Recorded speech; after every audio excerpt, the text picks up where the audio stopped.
Thank you. Welcome, everyone. I'd like to start today's meeting with a land acknowledgement. I'd like to recognize that the area we call the Fraser Valley Regional District has been home to Indigenous peoples for generations. There are 31 communities with reserved lands in the FERD's jurisdiction and as many as 69 groups with interests in the area.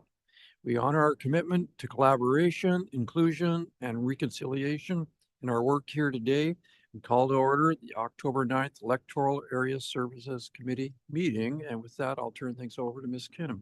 Thank you, Chair Dickey. So the first item is your report on the Regional and Corporate Services Committee meeting held this morning. Okay, most of us were there, but all that was really discussed at length today was the staff report, information presentation concerning commercial real estate valuation in the Lower Mainland. Director Horn suggested that the presentation should be made available to the FERD municipal councils, and directors supported an FERD advocacy effort to emphasize the importance of a greater industrial dedicated land base in a motion to our provincial government. And that is my report on the meeting from this morning. Thank you. So looking for approval of the agenda, and late items. Motion. Move Director Wardenberg, second Director Adamo. All in favor? Contrary, motion carries. Would like to welcome back Director Johnson. Nice to see you looking so well, and looks like a very successful medical procedure. Ms. Kinnaman. So next is a show cause hearing, which is item 5.1, bylaw building code contraventions at 52984 Yale Road in Electoral Area D. And Chair Dickey, there is an opportunity for the property owner to be heard. So we'll just turn things over to our Deputy Corporate Officer, Lauren Olnick, to check in with the audience. We do not have any members of the public joining us online today, and the property owner is not in person. Okay, thank you. So we would be looking for a motion. Move Director Dixon, second Director Johnson. Any discussion? Hearing none. All in favor? Contrary, the motion carries. So next is item 6.1, which is implementation of housing statutes requirements. And we have a presentation this afternoon. Welcome. Thank you, Chair Dickey. My name is James Klukas. I'm with Urban Systems. Thanks for having me in today. We've got a presentation on the implementation of the small scale multi-unit housing legislation in electoral areas with a focus on the servicing implications and implications for areas with on-site septic systems. I've probably got more content in the presentation package than I would be able to cover in about a 10-minute allotment.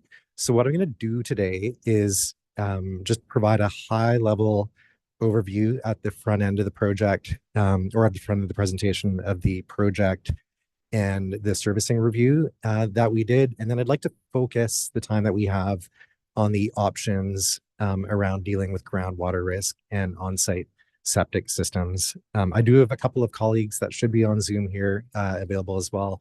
Steve Brubaker, who many of you know, one of our engineers, and also Shivam Bayana, who's been involved in the project. So we'll just provide an overview of SMOO, talk about uptake scenarios, and then get into the on-site septic considerations. What is SMOO? That's a common acronym now in the planning world, small scale multi-unit housing. In an electoral area context, it means at least a secondary suite, which you'd be familiar with, an additional dwelling unit incorporated into a home, or an accessory dwelling unit, which would be a freestanding dwelling unit, like a structure that could go in the backyard, say. The Bill 44 requirements that you're familiar with that came out recently by the province, they require in electoral areas that at least a single detached dwelling and a suite or accessory dwelling unit be permitted on each single detached parcel. In the interest of time, I'm not going to go through the details of Bill 44, but the key thing for the FDRD with respect to SMOO is that in light of the need to review the servicing considerations associated with SMOO, You'll recall that the FERD has been granted an extension to December 31st of this year to integrate the Bill 44 requirements related to small scale multi-unit housing.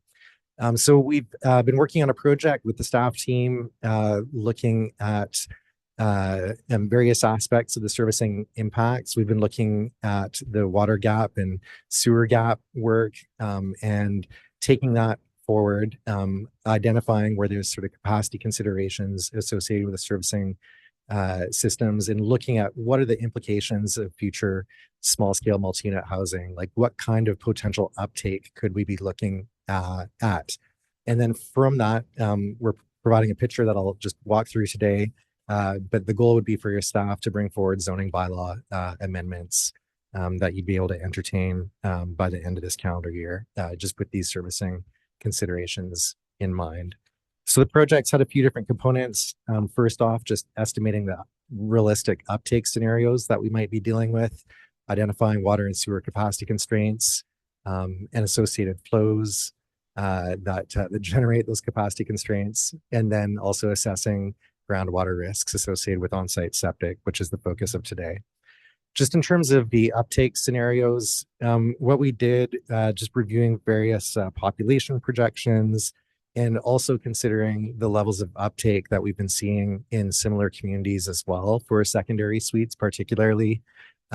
We developed uptake scenarios that are sort of grouped by area. We've got 3 different tiers here that you can see, with the higher sort of growth areas like Area D, Bell Acres, Cultus Lake, predominantly the areas around Chilliwack, experiencing like the highest uptake scenarios, say with 1 to 3% of uptake of units per year compared to the existing housing stock. And then you can see the tiering that we've got with lower levels of projected uptake in places like Lake Eric, Hatsick, Duni DeRoche in Tier 2, and then going further out into sort of lower growth scenarios in places like Dogwood Valley, Yale, and Morris Valley. And so the next charts, I won't go into detail here in the interest of time, but you can see these illustrate what we have estimated to be the high uptake scenarios to the year 2046. And so these are unit projections that you're seeing here. And one thing I'll just highlight as well, even though you see some significant potential unit growth in some cases, our experience is that the population per like SMU unit, per like a secondary suite or an accessory unit, the number of people that would be in that unit are typically less than what you'd see in the single detached home by itself. So that has an impact on the infrastructure loading and capacity. And then similar graphs for the sewer service areas that we were looking at. Just quick Coles notes in terms of the capacity assessments. Through the engineering reviews, our team has identified that most service areas, the vast majority of them, they already have infrastructure in place in terms of those with water and sewer systems that can accommodate future SMU. There are 2 service areas on the water side that do have some limitations that you can see highlighted here. DeRoche and Morris Valley are the key areas that are of interest in terms of just considering reservoir capacity. And that also impacts any sort of new developments as well. On the wastewater side, pretty good shape in terms of any treatment plant capacities that we're dealing with in respect of the uptake scenarios that we've got. The only scenario that we were looking at that would reach capacity is Morris Valley, and that's only in the high uptake scenario. And Morris Valley is an area where we're not necessarily anticipating a lot of smooth uptake, just given the form of developments that we're seeing there.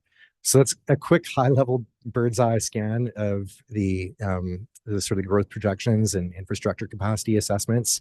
I'd like to focus our time now on the on-site septic and groundwater risks and possible approaches.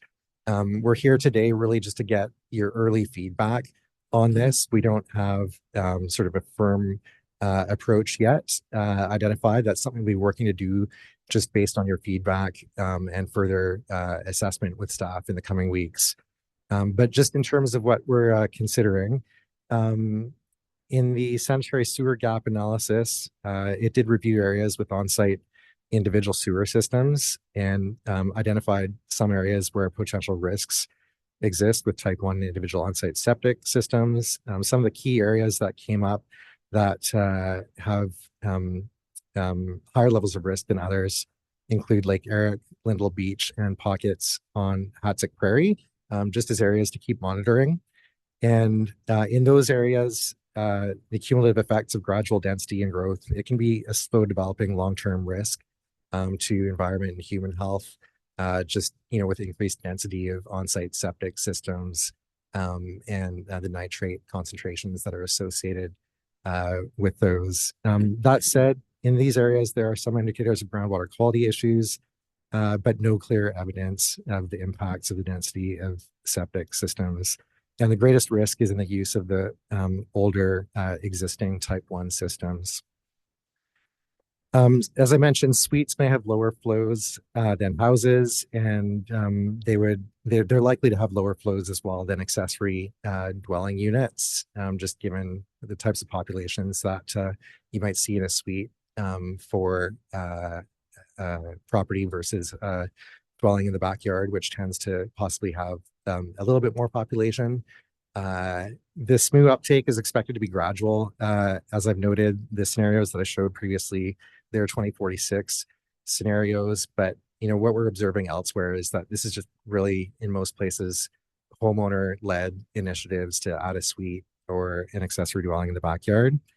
The province is the body that regulates on-site septic. They do have the ability to review and change their regulations. And the current approvals framework for on-site septic systems, it relies on Fraser Health filings by authorized persons, and that can take the form of either a registered on-site wastewater practitioner or a PNG. And we have had conversations with Fraser Health Authority through the course of this project work, and they haven't at a staff level indicated any significant expressions or indications of concern with respect to cumulative risks for on-site septic. That said, it's an area that has been identified in the sewer gap work. Steve would be available to speak to that any more detail that you'd like.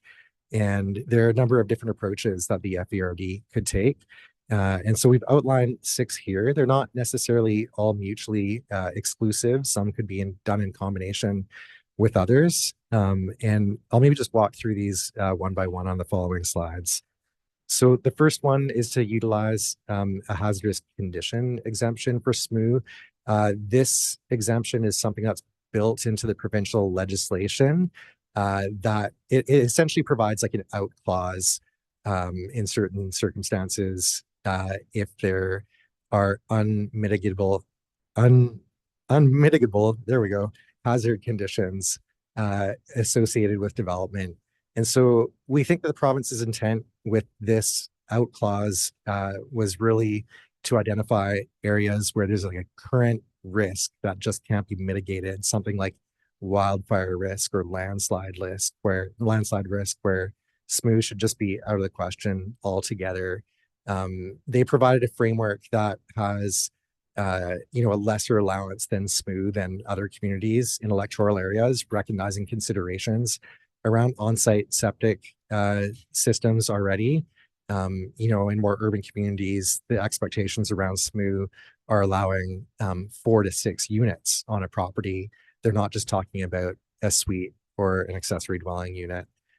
So we think this is sort of like the nuclear option, and it's a highly protective one, but it would require expert evidence that proves that there's a current hazardous condition on an area by area basis, and that condition can't be practically be mitigated. Of course, there are options to mitigate with higher levels of treatment and so on. And then in terms of just limited scope, this option only precludes additional units from developing. It doesn't sort of address any current considerations around groundwater quality and so on. And it may also call into question the FERD support for housing if you went down that path. So we've highlighted it, but it's the most extreme option. The second option is to establish groundwater protection development permit areas. And permit conditions could include requirements for, say, hydrogeological assessments or higher levels of sewage treatment. Developers are used to development permits. They're a common tool. However, for a secondary suite or an ADU, there's a pretty onerous tool administratively. They involve looking at things on a site-by-site basis. And as well, I know that like staff's finding here and in other jurisdictions has been that sometimes, it can be challenging to get quality professional reports like through the DP process. So, a number of considerations there. Really it would grind the approvals process a little bit for a suite or an ADU. Another option is to, rather than going the DP route, to establish zoning or subdivision bylaw requirements. And so in sensitive areas, bylaws could set up front standards that suites or ADUs be permitted only where community sewer or higher order septic systems, like type 3 systems, are in place. Rather than an applicant having to go through a detailed review process and get a qualified professional to develop a report, this would just be black and white written into a bylaw where you need to provide higher levels of treatment. That said, there's costs associated with providing higher levels of treatment, and you may, because it's sort of like an inflexible tool, you're baking this into a bylaw, you may end up in a situation where you end up with a number of variance requests and so on. And so that's the zoning and subdivision bylaw tool.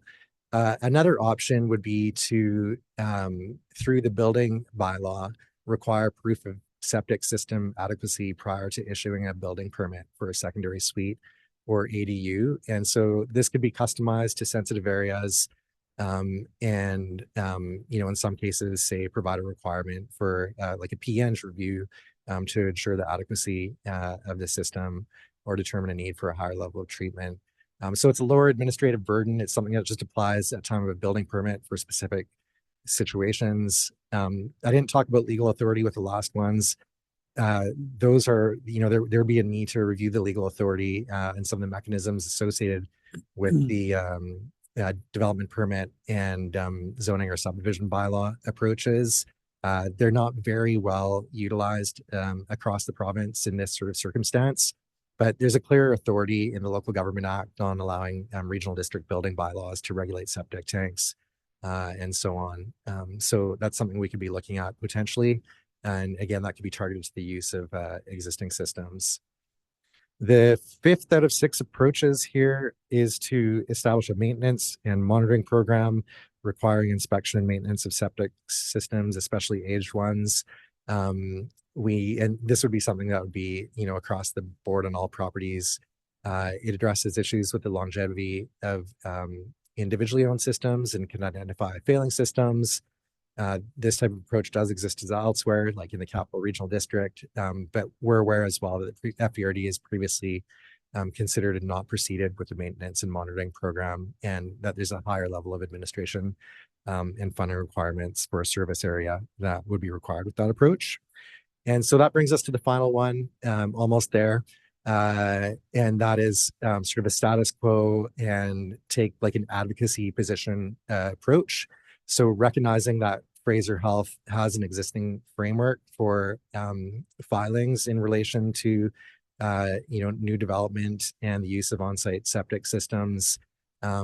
Basically, the idea with this one is that the FERD would rely on Fraser Health's existing framework while advocating for stronger provincial regulation and support. And so this one recognizes that the province already sort of occupies the space around the regulation and approval of on-site septic systems. The FERD could advocate for monitoring of the issue and monitoring areas with stronger groundwater risks and advocate for stronger protections through the existing approvals framework that the province has established. There's a lower administrative burden here, no new cost associated with programs, relies on the Fraser Health framework, but acknowledge this puts the FERD in a spot where there's more limited control and ability to influence individual septic approvals. And so just in sum, again, the province is the primary authority. We haven't heard significant expressions of concern from Fraser Health on this issue. There is an opportunity to advocate for monitoring and advocacy If the FRD wanted to sort of dip its toe in the water on this one, you could consider building bylaw provisions targeting the use of existing systems. And, in those cases where there's SMU type development being proposed in certain areas, you could have a PNG do a review where a type 1 system is proposed to be in use. So just in terms of next steps, again, the provincial requirement is to amend zoning bylaws by the end of the year under the current deadline. And we'll be working with staff, but looking forward to just some early thoughts and feedback to help guide and shape the approach to groundwater risks and SMU with respect to on-site septic. One other last thing I'll just mention on the zoning piece is that you do have the option to limit the extent of SMU. You don't need to allow both a secondary suite and an accessory dwelling unit on properties. You could allow just one. And in the areas of highest risk, you might opt to just say, hey, our level of comfort is just to allow a secondary suite only. So that's a scenario that you could consider. So yeah, thanks for the opportunity to provide an overview. And we're happy to take any questions, and my colleagues, Steve and Shivam, are on the line with a bit more technical context as well, if you want to drill deeper into the groundwater risks. Good. Thank you, Mr. Klukas, and invite questions and comments from directors. Director Davidson. Thank you, Chair. So I appreciate the presentation. To me, I see a lot to unpack, and I'm getting the impression of very limited time to provide the direction you're looking for. And I feel like I could quite easily spend an hour plus here and now unpacking each one of these options to get a better understanding, so I can make an informed decision, or vote in an informed manner, I should say. So I guess I'm struggling with it. It seems like it's this a blur followed by, I assume the last option was the recommendation. I don't know if there is a recommendation. Yeah, we don't have a recommendation today. We're just sort of laying out what the options are and trying to see if we can get a sense of your thoughts as EASC on where you'd like to go on this. So I guess for myself, I'm struggling with the process for here and now for going forward and unpacking it all, because to me at this level, we've got to go back to each slide. We're going to have questions on each slide. That to me seems to be what the process is looking like. I'm just curious what other directors think on it. Okay. Thank you, Director Davidson. So just to question the final option, the status quo advocacy, just question is, how would that roll out? If someone comes in and says, I want to build a secondary suite, what would our process be in regards to whether the septic system that they currently have is adequate? Right. I might turn it over to Steve to give an overview of the current process a little bit more in a moment, but essentially with option 6, the process would be the same as it is today, where the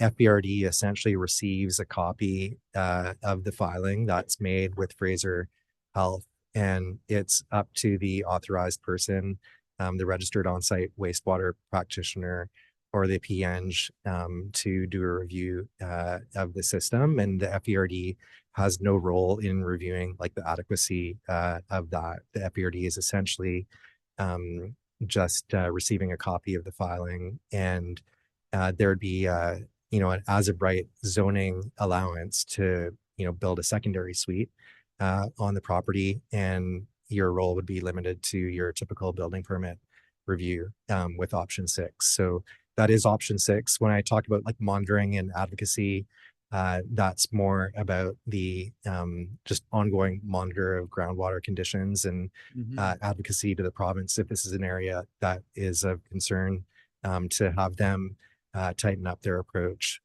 with Fraser Health. And maybe I'll just pause. If Steve has anything to add, you're welcome to jump in. Yeah, I mean, I think in talking with Fraser Health, the piece that's a little bit unclear is that if you're adding a dwelling unit and then the rope or the PNG says that the existing system is adequate. There seems to be not the need to reassess. If you were to build this system today, would you still put in a type 1 system, or would it actually have been a type 2 or type 3 system? And so what you could do is say explicitly, we want a statement from a professional that says, if you were to build this dwelling and also ADU today, is the system that's in place right now for a type 1 system still adequate, or would you have in fact required a type 2 or type 3? Because there seems to be a bit of grandfathering allowed in through the current regs, although it's not clear. So you could just tighten up that loophole and require the professional to give a signed statement that says if this was designed as a new structure today, it would be a type 1 septic system.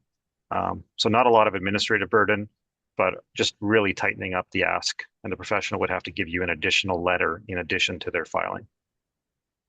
And that's the building permit, sort of building Yeah. bylaw enforcement option. That option, yeah. So, but Fraser Health would have to sign off on this prior to us awarding a building permit, isn't that right?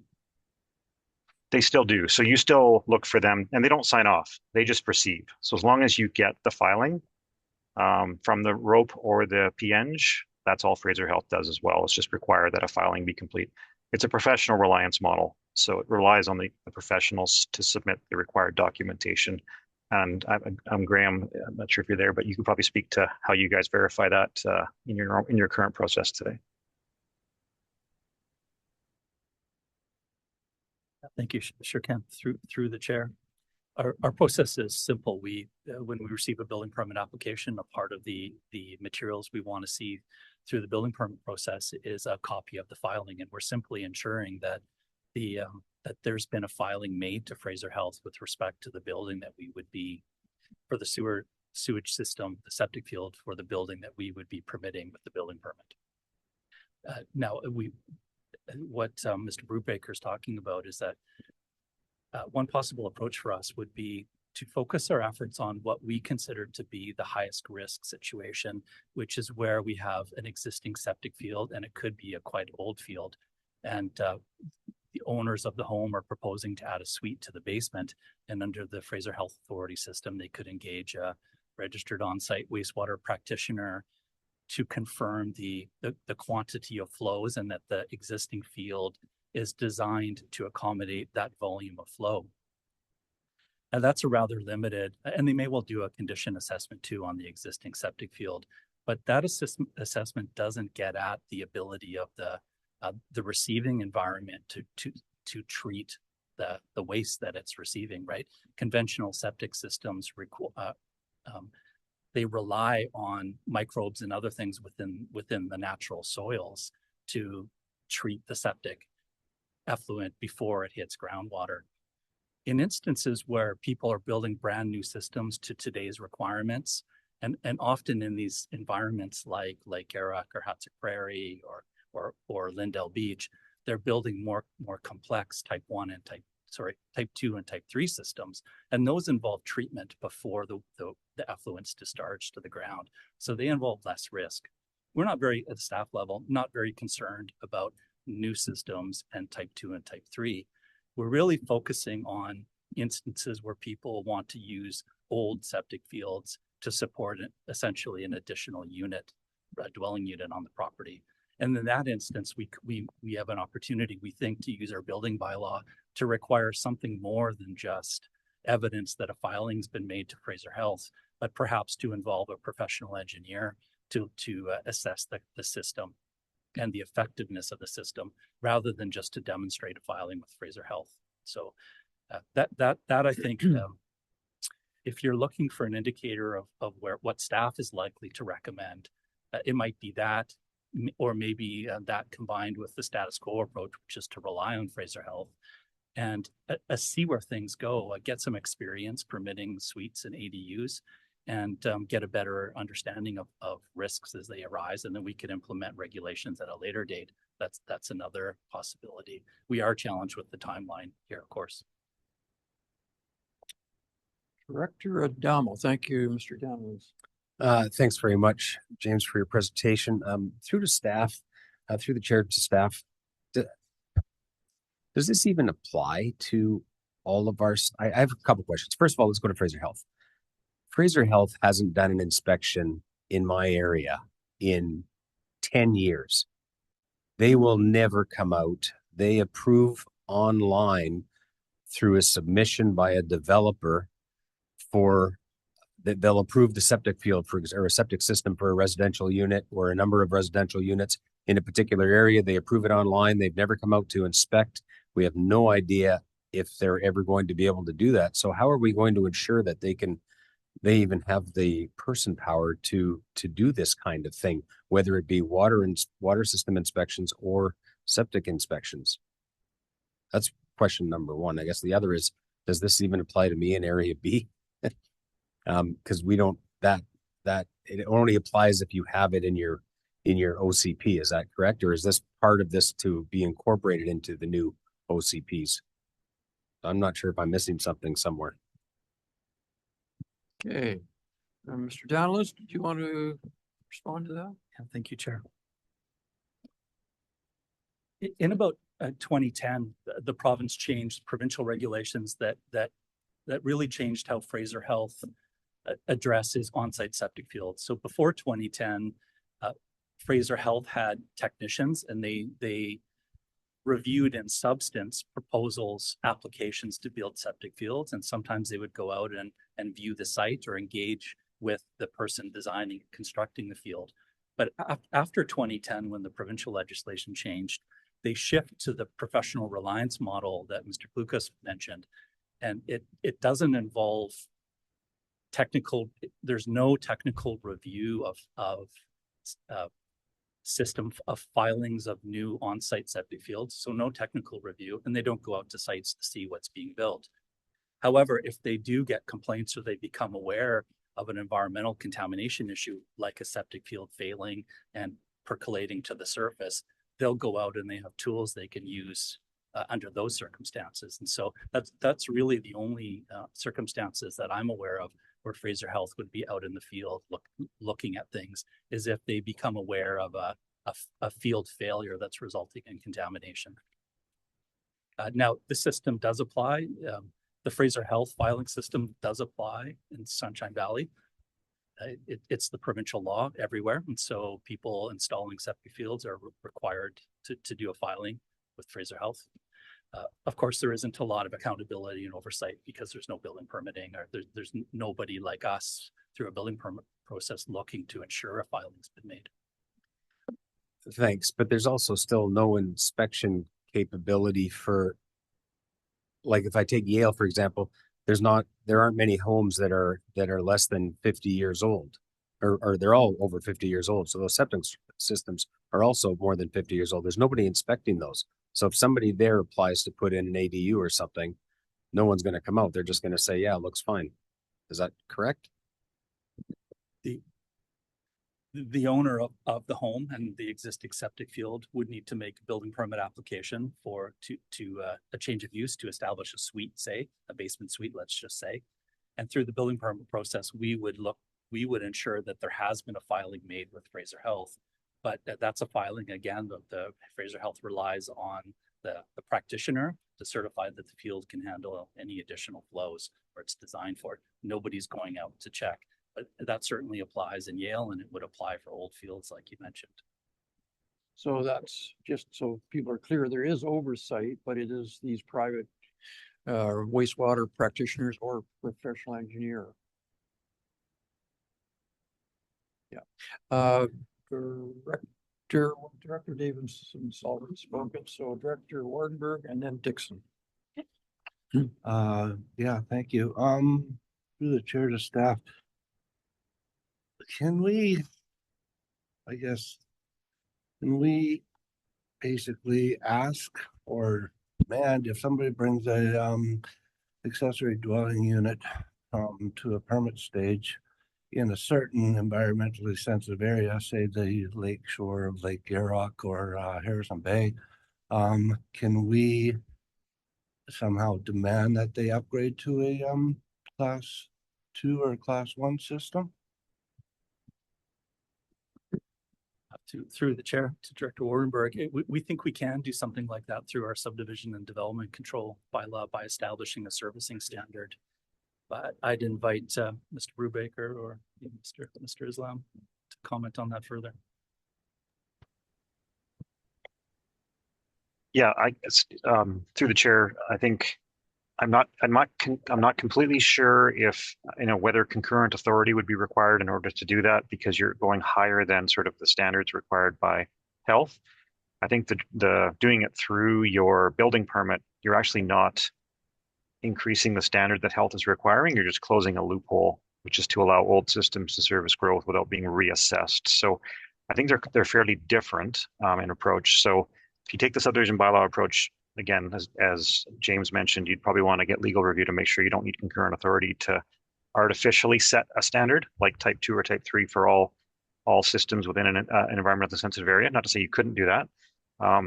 Within the building permit side of things, the option 5 there, you're not trying to increase the standard. You're just trying to ask for application of the current best practice with all development. So I'm not sure if you can pick up the subtle difference between the two. I don't suspect, and again, subject to legal review, that you would need concurrent authority in order to do something through the building bylaw, which is just to close a loophole from our interpretation. I don't know, Tarek, if you want to add to that.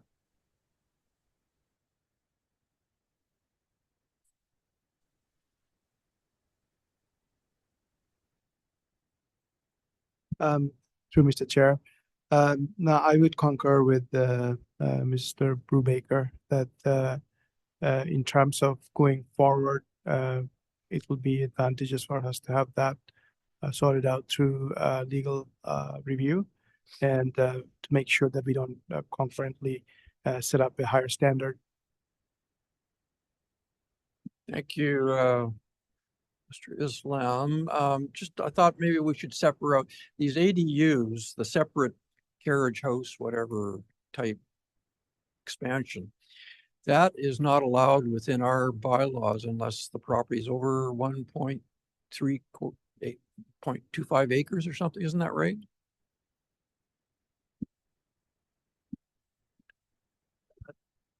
Yeah, to the chair. Mr. Downs.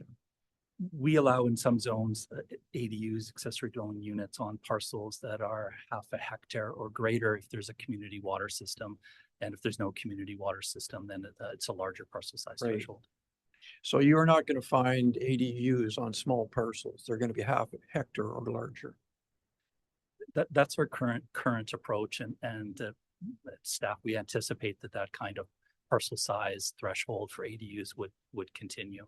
Right. So mainly we're thinking about suites on those smaller parcels, and suites are associated typically with lesser flows than ADUs. Yep. Thank you, Mr. Downs. Director Dixon. Thank you, Mr. Chair. Thank you for your presentation. I'm not really quite sure even where to begin, to tell you the truth, but my first question is, where do we factor in, the province is basically ordering us to do this. Such situations like the one at Cultus Lake, where we have one road in, one road out, and there's wildfire risks and we have emergencies, and already the road is over capacity. And I realize this appears to all be about water and sewer, but adding in more residents adds to the emergency potential danger of that. And so that is a huge concern for me. I'm concerned with us thinking about currently Fraser Health is the one that monitors septic systems or approves them such as it is. I'm not a real fan of taking on more provinces' work because they do it differently or things like that. And so for me, I'm looking at which one of those options. It's probably number 6. At least allows us to move about this slowly so that we don't suddenly have or at least in my area, others might have different thoughts, but that's where I'm at. I'm already concerned about the density and the growth in my Cultus Lake area, and I can't see how we're set to take on more. Thank you, Director Dixon. We'll let Director Castle speak and then Director Davidson. Thank you, Chair Dickey. I just want to confirm, I think what I heard staff say was that FERD staff will be bringing back recommendations on this. Is that correct? Through the chair to Director Castle, yes, indeed. We're looking for your early thoughts today and we'll factor them into the recommendations we bring forward. Perfect. Thank you. And with that, given the low uptake forecast for Area G, I think my only real concern is the Desroches water system. I heard Mr. Danilou suggest cases where we could restrict the carriage house and simply allow suites in those areas where we're concerned about the capacity of the water system. So I think at this point, those are my comments. Thank you. Good. Thank you, Director Castle. We'll let Director Davidson speak and then Director McElhaney. Yes, thank you. So I guess a couple things. One is the motion on the item on the agenda was titled Implementation of Housing Statutes and Requirements. We've talked about water systems. We talked about sewer related things. Is strictly water and sewer the entire scope of your investigation, or did you consider other things as well? Yeah, thank you through the chair. Yeah, the scope of work was focused on the infrastructure capacity and the risks associated with on-site septic, mainly because that was the nature of the exemption, or sorry, the extension that was provided to the FERD was for an allowance to study those things. But what we'll be doing in the coming weeks as well is taking your feedback into consideration and refining our thinking around scenarios where the FERD where it might be appropriate to just allow a secondary suite and only a secondary suite, and scenarios where an accessory dwelling unit might be potentially realizable. So I know staff are interested in your feedback on that, and that's coming out through the conversation here. Okay, so a couple more things if I can. So for Area F, again, I'm still looking for that tie-in to aquifer ability to supply the water systems that supply the additional dwelling capacity. And I know that sort of data, we have it for the Hatzic. It is kind of exception, but I am looking for that tie-in at some point. The other thing that I'm still a little confused with, the professional reliance model, we see it everywhere. We use it ourselves, and there's things that we issue permits for and do not inspect and never revisit unless there's maybe complaint driven things. So I'm not seeing how the provincial practice is any different on that one. But the comment was made about closing a loophole, and I'm struggling with that loophole because, as it was explained, there's a filing with Fraser Health made by a certified practitioner, registered professional, whatever. And then the option being proposed is that another registered professional steps in and basically re-examines the whole thing. I'm not understanding what loophole it is that we're trying to close here that isn't already addressed by having that certified practitioner make the Fraser Health filing in the first place. I'm wondering if somebody could speak to that. Mr. Dallas? Yeah. Certainly, thank you through the chair to Director Davidson. We've had a really close look at working with Fraser Health about how they handle these circumstances, and we've narrowed our scope of interest really to these instances where people might use an existing field and it may well be a relatively old field. And I wouldn't say that there's a gap that we're trying to fill. That scenario is addressed through the Fraser Health regulations, and it does involve a practitioner coming out to assess the capacity of the field on a volume basis. If the board is concerned about those instances where people might want to continue to use an old field to serve a house and a new suite, we think there would be an opportunity to bring a higher level of review to ensure that that existing septic field is that there's a more rigorous assessment of its ability to accept the flows, and to involve a professional who could give us an assurance that there wouldn't be groundwater contamination. I want to make a distinction between registered on-site wastewater practitioners. They're not registered professionals as under provincial legislation.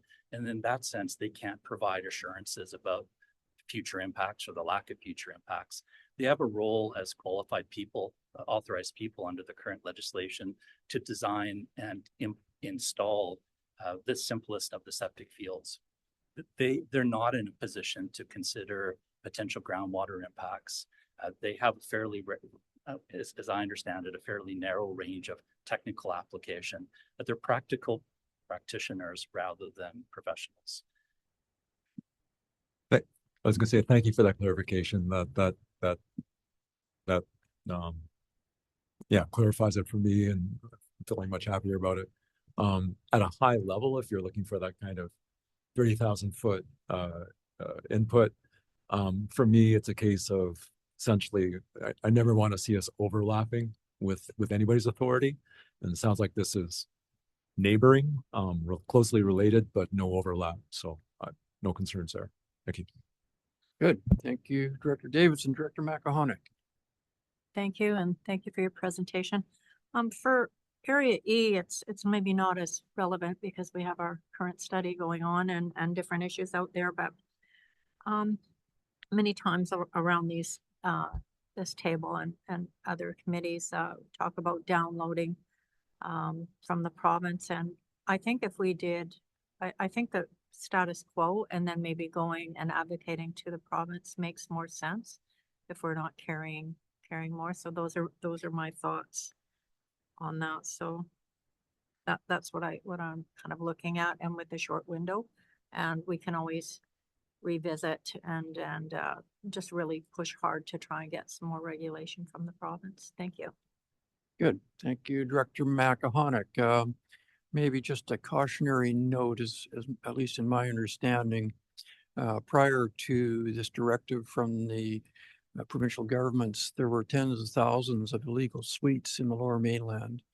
And if we bring in a process which is going to be very costly, I would expect there will continue to be many illegal suites. We're trying to ensure that environmental standards are respected, but that we create a system where people can put secondary suites into their homes.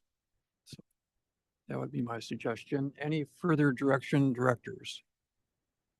Hearing none, well, thank you very much, Mr. Klukas and Mr. Brubaker. Always good to see you, and hope we see you again soon. Thank you. Ms. Kinnaman. Thank you. So the next item on our agenda is 6.2, which is Electoral Area Flood Gap Analysis and Flood Hazard Infrastructure Management Plan, and some familiar faces from Urban Systems with a presentation. Welcome. Afternoon. Hi.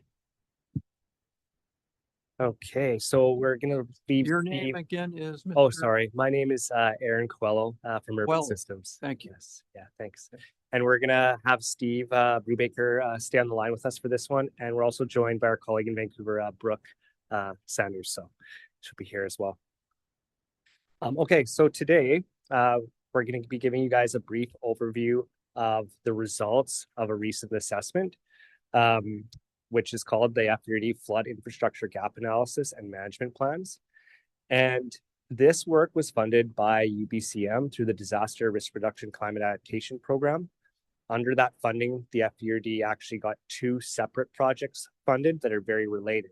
The first was the Infrastructure Service Management Policy provision, which we met with you guys back in June on. And so that was the first phase of the project where we're establishing the policy, similar to what the FDRD has done with the sewer gap and the water policies and the sewer policies. So very similar in providing direction on how the FDRD will manage the infrastructure that provides the flood management services to the communities in the FDRD, as well as some guidance around potential acquisition of new infrastructure as it comes online through development or through potentially being asked to take it on by the province for some of the orphaned infrastructure or improvement district infrastructure. Today, maybe next. Oh, I got the slide thing, sorry. Right. Okay, so today our agenda is to just give you a brief overview of the project so you understand the process that we went through, a summary of the common gaps that we saw within the existing infrastructure that the FERD has, and then provide an overview of each electoral area's responses for their infrastructure, and then talk a little bit about some of the region-wide responses as well, and end it with some discussion and questions. Okay, so again, the FERD has experience with this type of process for infrastructure systems with the water policy, sewer policy, and the associated gap analysis that were completed starting back in 2009, 2010 with the water service policy, and then proceeding a couple of years later with the sewer policy and gap assessment, which was updated as well in 22, 23. And so here we are in 2025 and done the same type of process for flood infrastructure. Okay, so what are we talking about today? We're talking about the 7 systems that the FERD owns and operates. They are located within 5 of the electoral areas. So in Area C, we have the Elbow Creek Dike and Sediment Basin. And in Area D, we have the Popcom Storage Drainage System. In Area E, there are 3 different systems, the Baker Trails Debris Basins, the Rexford Creek Debris Basin, and the Wilson Road Dike. And in Area F, there's the Cascade Setback Dike, and in Area H, the Frost Creek Dikes and Debris Basins. Okay, so the process that we undertook in this work was to review all the information that exists for those systems. So there are design reports, there are operations and maintenance manuals for some of the systems. There have been some damage from events to the systems and some repairs, so there's been additional studies. And we've taken all that information into account to kind of understand basically the level of service that's being provided and some of the issues that are being run into with some of these infrastructure systems. After understanding all that background information, we compared that to the guiding policies from the policy document that was approved this summer. And with a focus on the level of service for that infrastructure, I remember when I was here last, we talked about level of service being defined as either a base level of service or an enhanced level of service. And the base level of service is defined as whatever that infrastructure was designed to at the time. So some of these systems were designed in the 80s, 90s, and early 2000s. And so their level of service was defined as by the engineers who designed it at the time based on that current day knowledge. And today we have new standards and we have things like climate change that are being considered a lot more, which influence how things would be assessed and designed nowadays.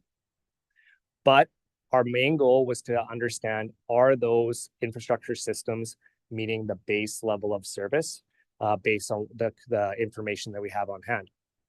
Through that, we identified the gaps and some of the projects that would need to be completed to address those. So that's what we're going to be sharing with you today. And then it'll be a little bit different than maybe what you've seen with the water and sewer gap, in the sense that the projects will have certain triggers that would certain triggers in which the FERD would actually take them on to implement them. So it's kind of special circumstances, and we'll get into that a little bit. Okay, so once we reviewed all the information, a few themes kind of popped out. One of them is that a lot of the risk assessments were done at the time of when the infrastructure was developed, and so they're outdated now. So our understanding of the true risk with today's standards and things like climate change is unknown. So there's a need to potentially update those and do those assessments. But again, there might be certain triggers that would make sense to do it at a very particular time. So we'll get into that. And then some of the systems have operations and maintenance manuals that may be out of date because of some changes that have happened to the infrastructure, damages and repairs, and getting into a process of maybe reviewing those at least a 5-year interval, even if there are no events or new developments around. And some systems don't have operations maintenance manuals at all. So there's a couple that we're recommending that get developed to keep that base level of service going.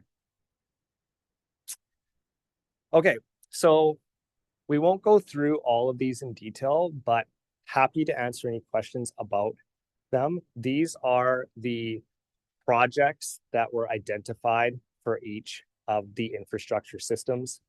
Again, you'll see some common ones: updating operations and maintenance manuals, preparing up operations and maintenance manuals, and doing updated hydraulic and geomorphic risk assessments for some of the infrastructure. And then outside of that, there are some special case projects. The Popcom sewer system is the only minor system that the FVRD owns and operates. And so there's been some nuisance flooding associated with that system over the years. So doing an overland flow assessment is a recommendation for that one. Wilson Dike, of course, in 2021, there was some damage to the dike and some emergency repairs.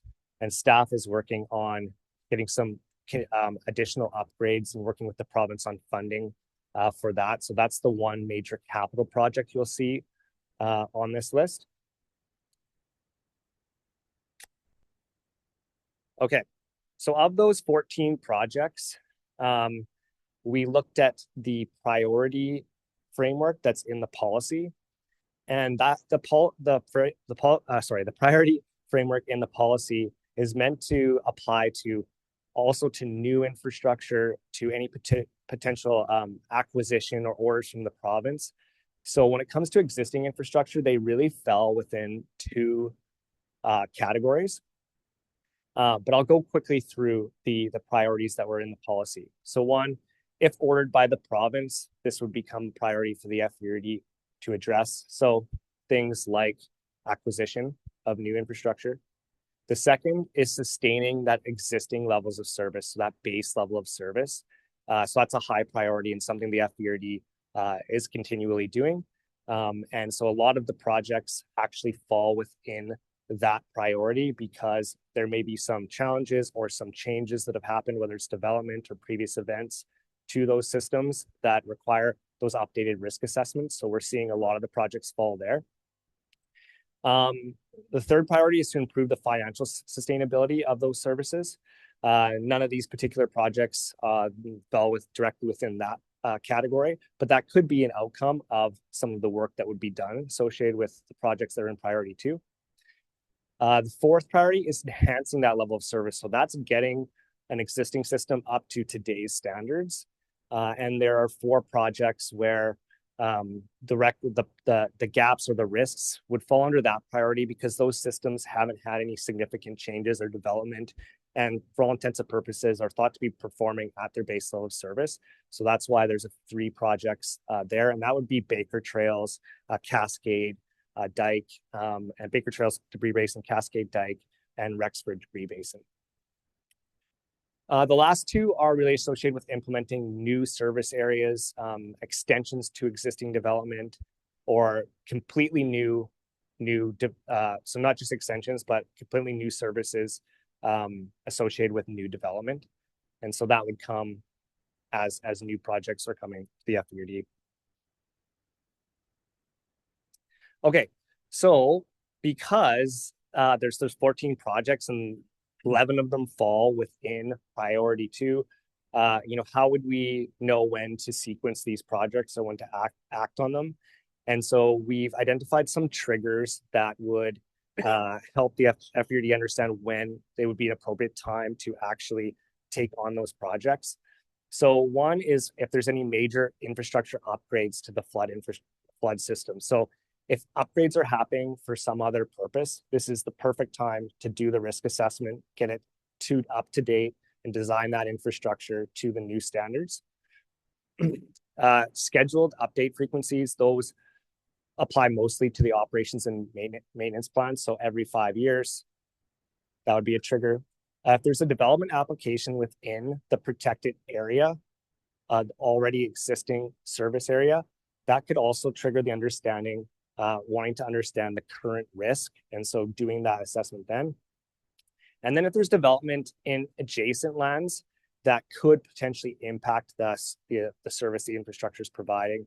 So things that could potentially alter the flow, say, of any water bodies, that would trigger the need to understand the risk of that. And the last one is if there's funding available. So kind of opportunistic times when the province has funding programs where the FBRD can get these costs for these assessments done 100% paid for. So that would be the last trigger. Okay, so the last thing that I want to share with you guys is the regional responses, and you'll see many of these are more planning related, and so they're really about understanding where we want to take the existing flood policy and make sure that it's consistent and integrated into other FBRD tools and policies and bylaws. So the subdivision development servicing bylaw, we recommend some updates there just to make some alignments. None of these are major things, but just small things to make sure that they're consistent. Same with the floodplain management bylaw. As the FBRD continues to develop its asset management, the flood infrastructure would be integrated into that. So just calling that out. When we spoke last, we talked about reviewing potentially the existing local service area boundaries and understanding whether they're, a direct benefit versus an indirect benefit. We had some conversation around that. And that's, of course, very nuanced and very specific for certain areas. But we have it in here as a recommendation to think about and review as a potential way of, even financing a little further some of the ongoing maintenance for these systems. Definitely making sure that the policy is integrated into any regional growth strategy, OCPs, and development permit areas, a connection there. And there's also a call to understand the sustainability of long-term sediment disposal. There are several systems that require potentially annual, biannual, or as needed removal of sediment and then transport and storage of that sediment. And there's some agreements that have been in place for some time with property owners in which those property owners might have moved on and those agreements might not continue. So just thinking about that long-term disposal, because potentially having to truck it and move it somewhere could be costly. So just wanting to get a handle on that. And then the last would be development. Develop a consolidated flood and storm bylaw. There isn't really a storm bylaw, and that this is one way that to bring those two things together and have POPCOM storm drainage involved in that, and also any future potential storm systems. Okay, so that's the brief overview, and happy to take any comments or questions from you guys. Good, thank you. Directors. Director Makahonic. Thank you. I'm the one with 3. Anyway, so I've got 3 kind of areas here. So the last bullet, the rationale for putting together the bylaws, maybe you can explain that a little bit, and how they differ right now. Sure, I might actually ask Brooke or even James to maybe jump in on that one.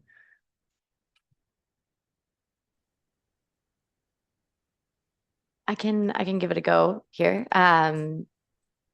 Yeah, so I guess on that last slide, we've listed about 6 projects. There's not details there in terms of what we've identified for those updates. Obviously, there's an understanding that the different departments within the FBRD control each of those bylaws or kind of own those individual bylaws. So in regards to the floodplain, the subdivision, a lot of that is just getting alignment and more a reference to the updated policy that's been developed to ensure that that's consistent. And the same thing with some of the other updates. I think, I can't remember the one other off the top of my head, but then when it comes to the actual development of a new bylaw, the only one we're really proposing is the consolidated storm and flood bylaw, which will allow a little bit more detail into the technical specifics of that storm system, and then again tying that back to the policy as well. But ultimately, most of those non-structural projects are reviewing and keeping consistent as additional updates happen to those documents, and just ensuring that the new policy and the approach to this flood gap doesn't get lost as different updates occur throughout those. Yeah, anything else to add, Steve or James there maybe? All good? Great, thank you. So two more things. So the Wilson Road diking, I mean, my understanding is that the province has decided to go for the more expensive and probably the best option, but I mean, it's 2 million. There's only a couple of houses there. I'm just wondering, is it make more sense to buy them out and just, I'm not sure. Like it just concerns me. And then it also concerns me that upstream, there's another area, if that's not taken care of, that will, just the way it's been explained to me, and I've looked at it and I'm not technical, so bear with me, but it would, the force, if we had another big event, would, no matter how big the Wilson Road dike was, if that's not taken care of just upstream, that could blow out that. So that would be a waste. So I'm a little bit concerned about that and how we would address that. And then when we look at the macro picture, and I know this is, we're looking at infrastructure right now, and I understand that, but we also have the Slessie and Ranger slides, which are big picture kinds of things that could impact everything. So it just, as a director with so many challenges in with dealing with this, I would really want to do our best to make sure that what we're doing is going to make sense in the bigger picture as well as the smaller picture. And I'm a little bit concerned that we're still at risk. So those are my comments. I don't have any answers, you know, because it's very funding reliant on a lot of this kinds of things. And with the climate change, we you know, unexpected kinds of things. So, but, you know, as a technical team and that, like, I don't know what the thoughts are on maybe advice or direction for someone in my role when you're looking at these levels. Thank you. Thanks, Director Mahoney. Sterling, direct to you. Yeah, I'll through Mr. Chair, I'll start first and then Sterling can take on. Basically, when we are doing this project is only for we were given money only to look after our own assets, own infrastructure, as Aaron has mentioned in the beginning. But there are some studies that we are doing now with provincial funding. It's a study that's Fraser Basin and provinces doing that, and that will look into a bigger picture as well. So when you mentioned about your $2.1 million for just a few properties, there are only 4 properties that are impacted just for the dike itself, but there are other properties that will benefit for that. So Sterling, if you want to chime in. Certainly. Through the chair to Director Makahonic, I heard a couple of the questions there that came out of that discussion. So regarding the future of the Wilson Road dike and the price tag and the potentially limited number of properties that would be benefiting, that is something that if we were looking at a new service area, would have been tested by these sustainable, like these financial sustainability policies that are now that have now been adopted. So were we to be starting from scratch looking at Wilson Road, we probably would have conducted that analysis and said, you know, look at how many properties that are benefiting versus the cost to manage this infrastructure long term. With that being said, the service area is established, the dike is in place, and we're looking to complete the repairs, and ultimately the recovery in that area is going to be funded by the province.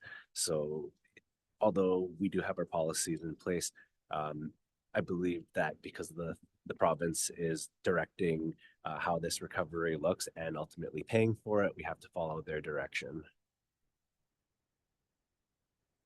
Did that answer your question? Yeah, I understand, and it's great that they're going with that option and that, but I am concerned with upstream, that other piece, if that's not taken care of, and how do we identify and address it? Because I'm concerned if we have a fully funded, everything's all nice and shiny and new dike and everybody said, when that blows out and takes out that, then what? So I'm just it's not just the one thing. And I really appreciate the work that you and the other staff have done on this. I think it's tremendous, and getting the province to actually agree to what they have is outstanding. I'm really happy about it. But I am concerned that what is it going to last if we have another big event? And we've got this other thing right upstream, this other area that could have impacted. So, and we have to, I think, due diligence says we have to look at those things. Do we take that back to the province and say, okay, and now we do this, or because we need to protect our infrastructure once we have it? So those are concerns that I have. Good. I think Director Makahonic has a very complicated, hydrologically and geotechnically complicated electoral area, and that is a big challenge. Yeah. Staff, do you have anything to add to this? We do our best, and with what funding is made available from the province, and keep trying to get improvements made. So, did you have anything else you'd like to add, Director McMahon? No, thank you for your answers. It doesn't seem like it just seems like we're just working on this, and that's fine. So maybe we can meet outside. Thanks. Thank you, Director McMahon. Director Dixon. Thank you, Mr. Chair. Thank you for the presentation. Just a quick question, I guess, about Frost Creek. So if at some point it's decided to move ahead with the hydraulic and geomorphology assessment, is that something that the service area would bear the cost of that? Or I think I heard you say maybe grant funding comes along, or is community works a possibility? So that's one question. And the other one is, I'm going to assume that it's going to show whenever you do these assessments that there's additional requirements that are mandated or probably coming out of that report. And again, so that all goes back to the service area. That's my question. Does it? Thank you. Through the chair to Director Dixon, our intent with Frost Creek was to pursue grant funding for that type of assessment. The disaster, the drift funding that we received originally for the policy gap assessment, there's additional intakes of that funding stream. So we would look at pursuing that for completing this type of assessment. As far as prescribed updates, the policy itself, as it's written, state that the level of service of the day is the level of service that's required, provided that that piece of infrastructure still meets the level of service it was designed to, i.e. it's not damaged or compromised in any way. So having that updated assessment in hand wouldn't necessarily require you to pursue further upgrades. It would be what we would call like that enhanced level of service. So you would better understand the risks, and then you could make an informed decision from there how you wish to manage that infrastructure.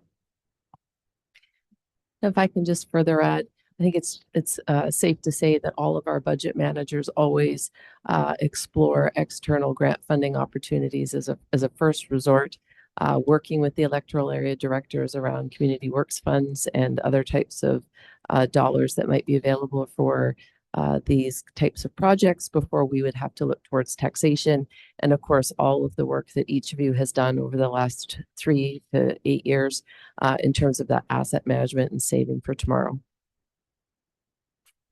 Good. Thank you, Director Dixon. Director Down.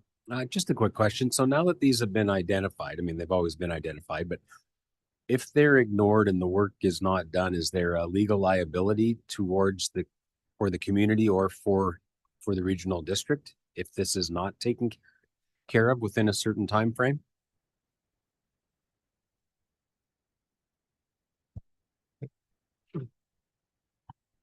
Through the chair to Director Damo, I just encouraged the deputy director to just say yes. Certainly, I think that what we've seen over the years in terms of best asset management practices and ensuring that all of our assets are being maintained in a good condition and planning for the future is critically important, lest you find yourself in one of those risk management situations, whether financial, reputation, or otherwise. Thank you, Director Adamo. Appears that we've exhausted all questions and comments. So thank you, Mr. Coelho and Ms. Sanders. Thank you, Chair. Thank you, everyone.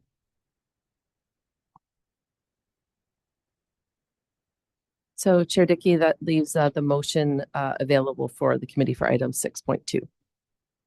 For motion to approve the EA Flood Hazard Infrastructure Management Plan. Move Director Johnson, second Director Wardenberg. Any discussion? Hearing none. All in favor? Contrary, motion carries. Thank you. So moving to item 7.1, we have the draft Electoral Area Services Committee meeting minutes, September 4th, 2025. For a motion, Director Dixon, second Director Wardenberg. Any discussion? Seeing none. All in favor? Contrary, motion carries. 7.2 is the draft Electoral Area Committee of the Whole meeting minutes, September 16th, 2025. Motion, Director Adamo, second Wardenberg. All in favor? Contrary, motion carries. Item 8.1 is the FVRD Board and Committee meeting schedule for 2026. Motion, move Director Davidson, second Director Makahonic. Any discussion? Hearing none. All in favor? Whoop. Director Adamo. Just how does that affect the election next October? Where does that come into play? I don't see that on there on the 2026 plan at all. Through the chair to Director Adamo, could you just clarify what you mean by how does it affect the election? Oh, I forget it. I'm one ahead. I'm ahead of one. So it's okay. It's just for clarity. So we had noted that there had been some previous discussion at the board level in terms of meeting times for the next board term. And so staff will be bringing forward a report in the June-July timeframe. And that discussion can happen at that time. And so any of the meetings for 2026 that are post-election, which would be post-October 17th, those meeting dates will be determined sometime in July. Thank you, Director Adamo. Ms. Kinnaman. Do we need have we made a motion? We just need a vote on that one. All those in favor? Contrary, motion carries. Item 9.1 is the 2025 grant and aid request for the Boston Bar North Bend Enhancement Society in Electoral Area A. Motion, Director Johnson, second Director Adamo. Any discussion? Hearing none. All in favor? Contrary, motion carries. Item 10.1 is the Fraser Valley Regional District Popcom Storm Drainage Service Area Merger and Establishment Bylaw number 1789. Motion, move Director Dixon, second Director Wardenberg. Any discussion? Hearing none. All in favor? Contrary, motion carries. Now we move to item 11.1, which is the Fraser Canyon Complete Community Assessment. We have a presentation this afternoon from Dialogue Design.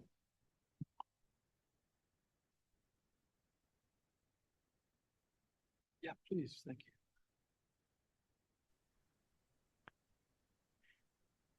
Good afternoon. Can everybody hear me? Sounds good. Okay, excellent. Hi, everybody. My name is Jill Sonico Harper, and I am a senior planner with Dialogue Design. Alongside me here on the call is Robin Stebner, who is also a planner with Dialogue Design. We've had the privilege of working on the Fraser Canyon Complete Community Assessment, and we're here to present the results of that assessment to you today. So what is a complete community assessment? Well, the Union of British Columbia Municipalities has a program called the Complete Community Program that is designed to support municipalities to undertake evaluations of community completeness. This program is generally intended to help communities to be more compact, efficient, and livable, and just to align with the broader provincial goals. Funding for the complete community assessment is provided by the UBCM to undertake a 3-stage assessment. So what is a complete community? Well, a complete community offers a lot of different elements that are designed to meet the diverse needs of residents. So for these types of analyses, we look at community completeness through 4 lenses. So those are housing, proximity to daily needs, transportation, and infrastructure. So a complete community offers a wide range of housing types and tenures to accommodate people at all life stages and ages. It also offers proximity to daily needs like employment, amenities, and services. Residents of complete communities generally have lots of transportation choices, so they can walk, cycle, take the public transportation, or of course move around by their private cars. And lastly, complete communities provide critical infrastructure to residents such as water and sanitary sewer service. So generally, when we're thinking about complete communities, I think most of us picture an urban community with, higher density housing, access to public transit, and lots of goods and services sort of within close proximity. So these indicators that we would normally use to measure how complete a community is usually really more catered to an urban environment. So really at the outset of the project, we had to figure out how to adapt the complete community assessment approach for this very different context here. So speaking of the context, the Fraser Canyon study area is quite remote, as you all know. It spans about 31,600 hectares, going from approximately Canyon Alpine in the north to Dogwood Valley in the south. Only about 1,075 people live within this large area, and that includes a significant number of registered Indigenous people who live on reserve lands. And looking at the characteristics of the people who live in the study area, they're generally older than the people in the broader Fraser Valley region. They live in smaller households with fewer people, and generally speaking, they have lower incomes.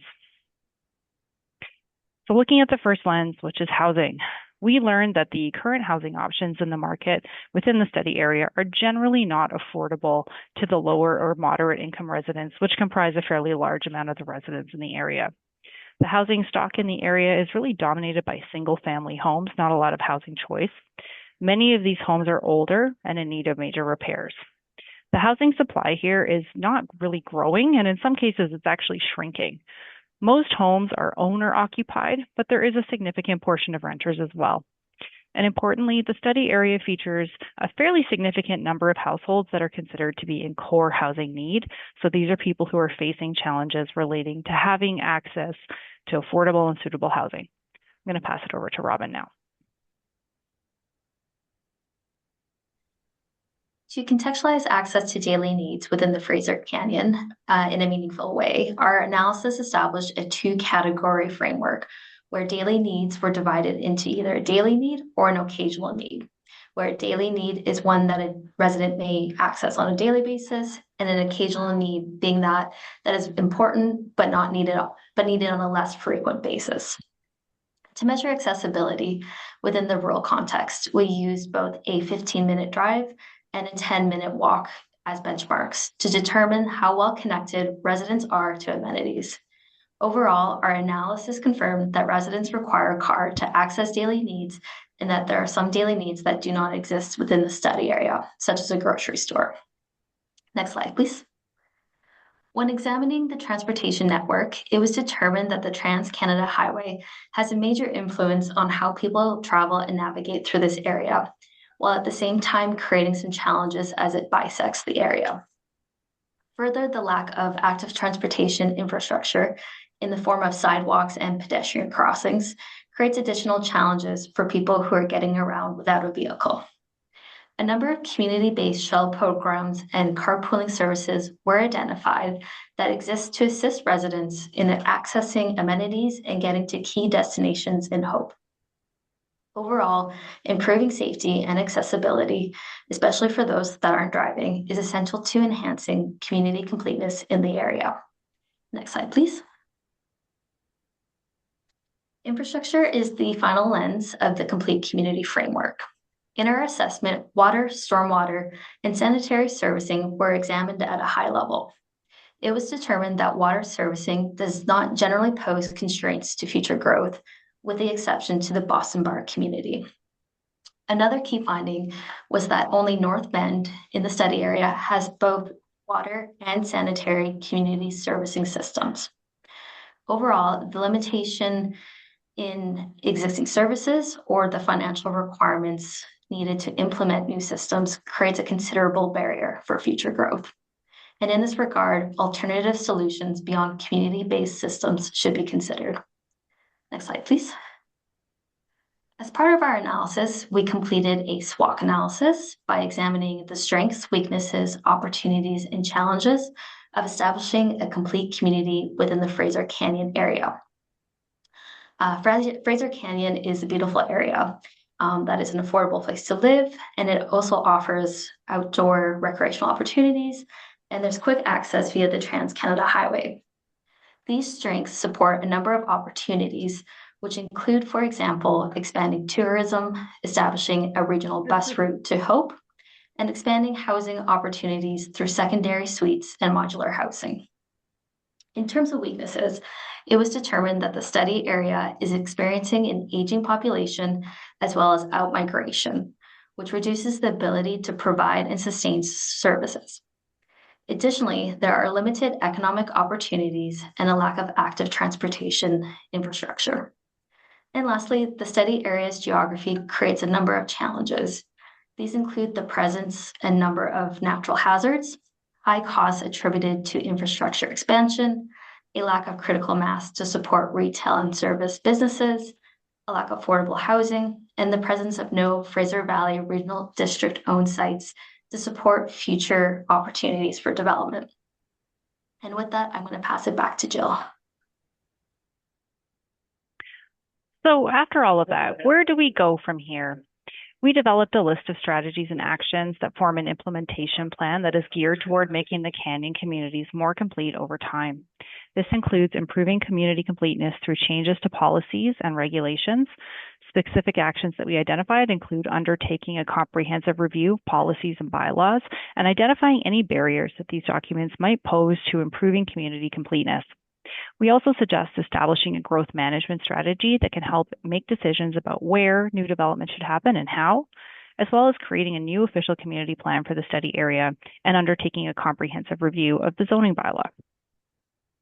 Other recommendations, we think that there's an opportunity to improve community completeness through shaping new developments during the development approvals process. So when a new development is proposed, the FERD can look for opportunities to shape that development that might help to provide more housing or community amenities, fill in some gaps in the transportation network, that sort of thing. Recognizing that the FERD does not have jurisdiction over a lot of the elements in the area, such as the Trans-Canada Highway, the FERD can still advocate to others to improve community completeness. So this might look like speaking with the Ministry of Transportation and Transit about pedestrian conditions along the highway. And we know that some important planning exercises are on the horizon, so the FERD can continue to encourage local participation in planning processes. We had a really great response to our engagement efforts on this project, so including community residents in these exercises can help to uncover gaps in information and develop more tailored solutions. Lastly, we think that the FERD can continue to support community and resident initiatives that make a difference. For example, the FERD has their Grant and Aid program that provides important services to residents. Continuing to offer this and potentially identifying other opportunities to support local initiatives can help residents to feel empowered to improve their own communities. In conclusion, we see the work that's been undertaken here as being foundational for the new upcoming official community plan process. We really sped through things in this short presentation, but a lot of research, including market, demographic, and policy analysis, has already been completed for this project, and we look forward to seeing the development of this new official community plan, and we're really happy to have been a part of this really unique and valuable process. I'll stop there and open it up to questions. Great, thank you. First question, where's that house? That is spectacular. This is somewhere along the Fraser Canyon study area. I don't have the exact address. I'm sorry. We're advised it's at Hell's Gate. Thank you. Yeah. Directors, Director O'Donnell. Thanks very much for your presentation. Did you, through the chair to our presenters, did you take a look at the possibility when creating the OCP or when assisting with the OCP that you'd be looking for business lands or development land for industrial use? Yes. We did consider that. So given the, we couldn't put everything in the presentation. So something that we did look at through this process, where are there opportunities for development, right? And that development could be a variety of different types. We had explored extensively this community hub idea, but I think one of our broader recommendations is to look at the industrial development within the study area. Where is that appropriate? What types of industrial development might make sense here? How can that create local jobs and opportunities? Thanks. I had one more thing. You mentioned the simple approvals process. The approvals for what? Like the approvals to build or the approval? Yes. So my understanding is that there are some portions of the study area that don't have zoning.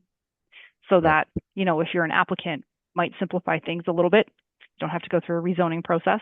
As well as I don't believe there's a business license that is required within the study area. So that's another sort of, in comparison to other municipalities, it feels like the approvals process here might be somewhat more streamlined.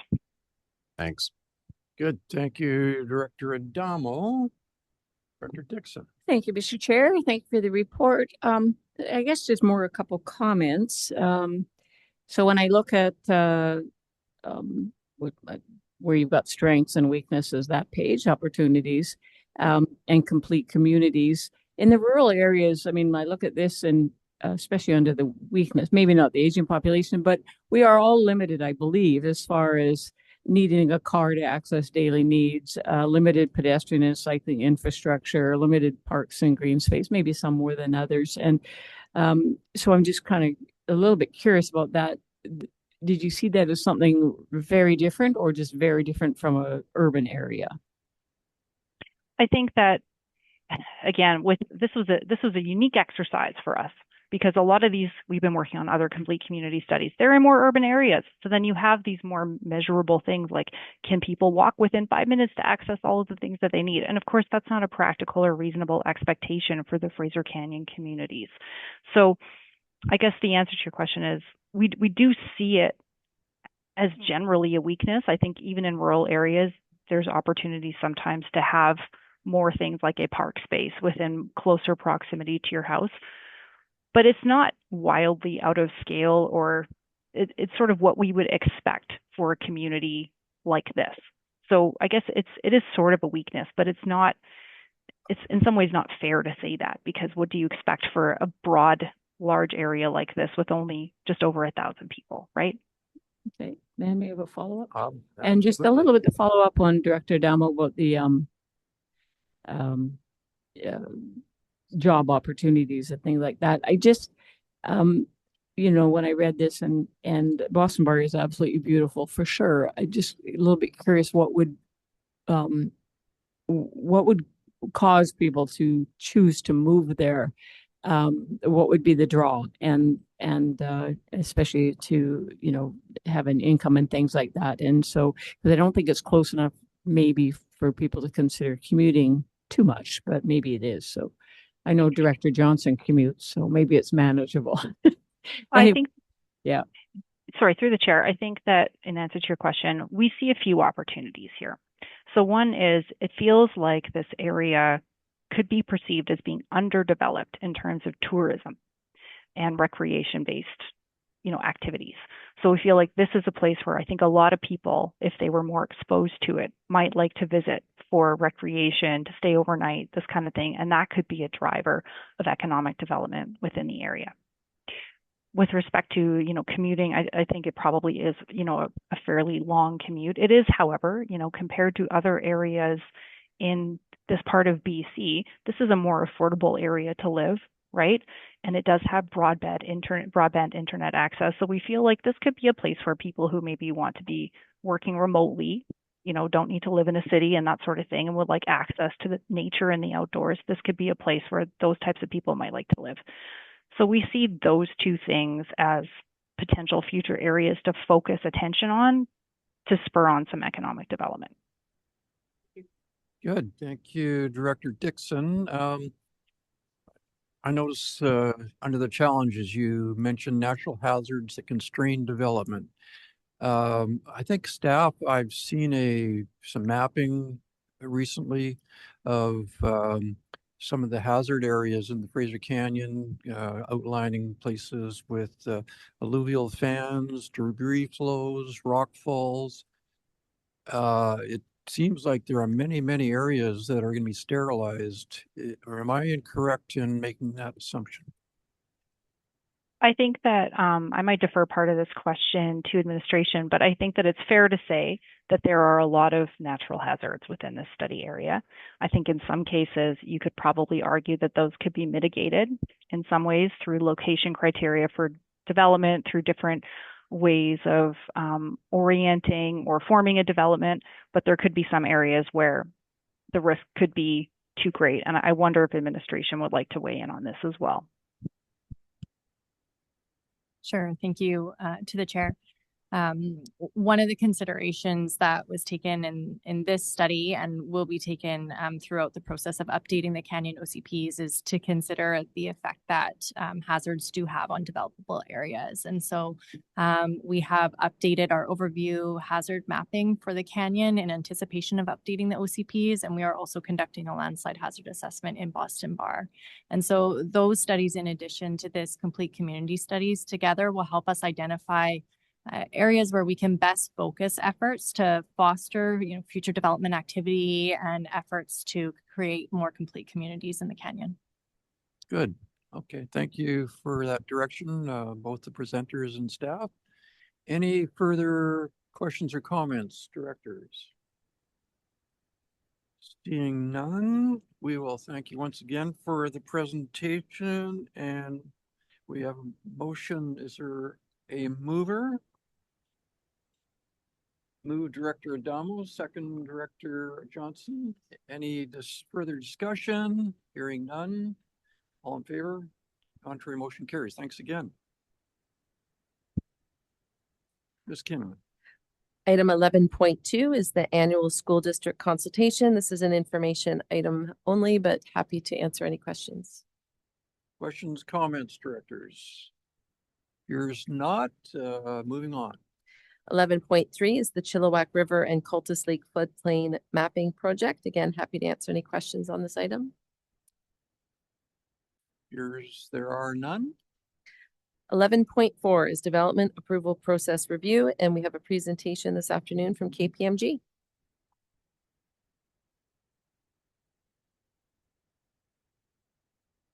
Welcome. Good afternoon. Can everyone hear me okay? Sounds great. Fantastic. Thanks very much for having me. My name is Ian Smedley. I'm a manager with KPMG. I'm here to present the results of the work that we completed with the planning group on the development approval process review. And I'll share my presentation with you now.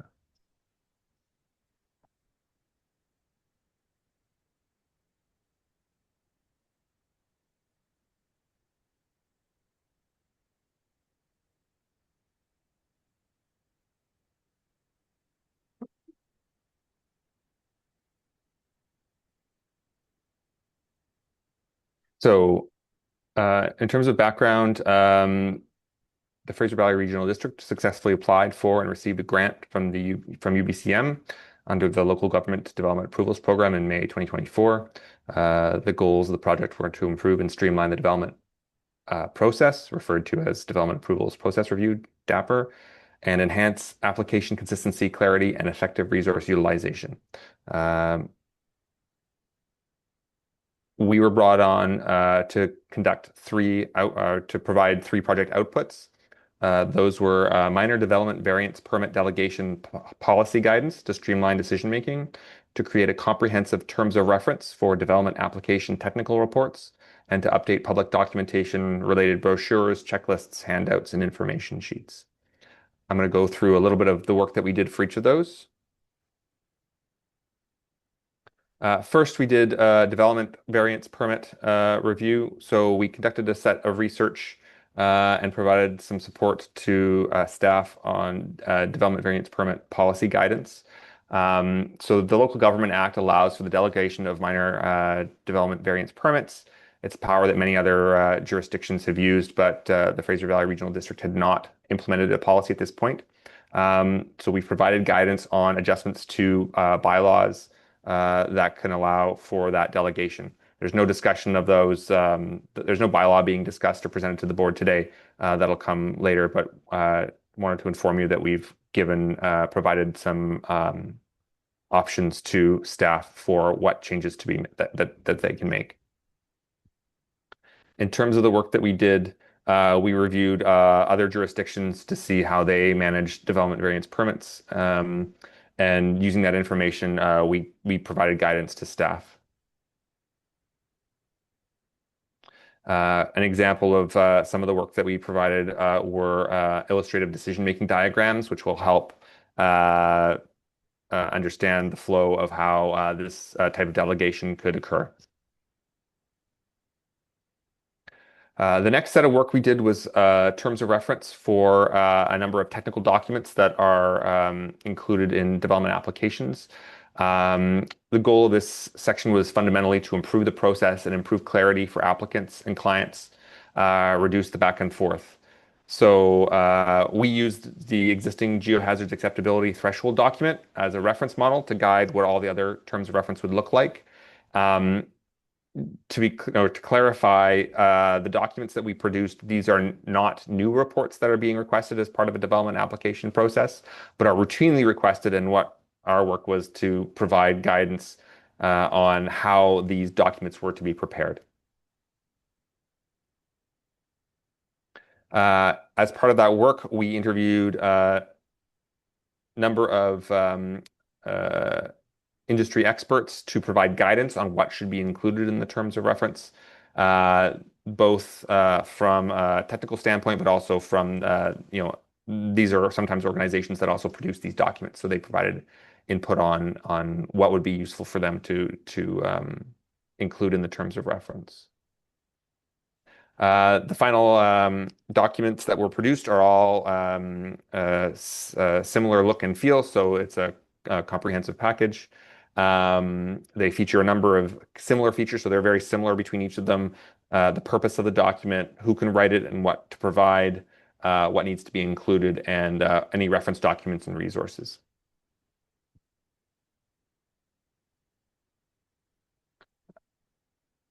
Finally, the final output that we provided was to do a consolidated booklet of existing development application documents. So as part of this process, we developed a overall common look and feel for development application documents. We then, after staff had reviewed and approved the look and feel, we took existing documents, transferred them over to the new look and feel so that everything looks the same, and made some adjustments and updated some documents to leading practice. So, for example, we updated development application forms. We and adjusted and put into the new look and feel development information handouts and development brochures and handouts. In some cases, these documents are still being updated by staff. So one of the things that we provided was not only a final PDF, but also the template needed to make adjustments. So staff are able to adjust these over time as information within them is changed or updated. And then we've also provided a template so that if any new documents are created, they'll have the same look and feel. An example that's shown here is just what the new application form looks like. And we produced a number of individual application forms depending on the type of application that the person would like to make or an applicant would like to make. And really the intent of these was to improve the guidance for residents and applicants, hopefully resulting in a more complete application, better clarity, ease of use, and reduce the front-end application review time so that staff are receiving complete applications and not having to do a back and forth. So that was really the goal of that part of the process. Another example of a consolidated booklet, again, all similar look and feel, providing information that would be useful for applicants so that they understand what is required and provide additional guidance on how to complete an application. So moving forward, this brings the project to a close. Once this presentation is completed, that ends KPMG's involvement with this project. It also completes the scope of the UBCM funded project, and that project will conclude. There's still some additional work for Fraser Valley Regional District staff to complete, but that concludes our project and our involvement. And I just want to say it's been a real pleasure to work with your staff on this project. The implementation that will come with some of this work will be part of the next phase of the project and will be undertaken entirely by staff into late 2025 or early 2026. That concludes my presentation. Happy to take any questions. Okay, thank you, Mr. Smedley. It sounds like a very important project. Directors. I think this will, go ahead, Director Davidson. Just curious, thank you, Chair. Just curious on the technical requirements being brought forward on, is there anything new that's cropping up that we don't already require? If you are any sort of, or is a recommendation, I should say, or looking at things that we don't currently address? You're referring to the, sorry, through the chair, you're referring to the terms of reference? Yes, technical terms of reference for technical studies. Yeah, so there were no, we did not look at any new technical requirements. Our scope was to look at the existing requirements and create terms of reference to improve the application quality. Okay, so in terms of, are we comparable to other jurisdictions, following best practices, et cetera, was that essentially out of scope of your review? That would have, yeah, that would have been out of scope of our review. It was to improve the quality of what was already being requested. Okay, thank you. Good, thank you, Director Davidson. Clearly, I would think that this is going to be very beneficial and result in a lot of procedural efficiencies, both for our staff and for our clients. So it sounds like a really good news project. Thank you, Mr. Smedley. Thank you. Ms. Kinnaman. So there is a motion for that item, Chair Dickey. For mover, Director Johnson, second, Director Wardenberg. Any discussion? Hearing none. All in favor? Contrary? Motion carries. 11.5 is Development Variance Permit 2025-07 to reduce the required agricultural setbacks for a proposed poultry barn at 36828 McCamey Road in Electoral Area G. There is a motion for your consideration. Looking for a mover. Move the recommendation. Russell. Second, Director Wardenberg. Any discussion? Hearing none. All those in favor? Contrary? Motion carries. 11.6 is Agricultural Land Commission application for non-adhering residential use at 8279 Eagle Road in Electoral Area G. Motion Move the recommendation. to Director Castle, second, Director Wardenberg. Discussion. Hearing none. All in favor? Contrary? Motion carries.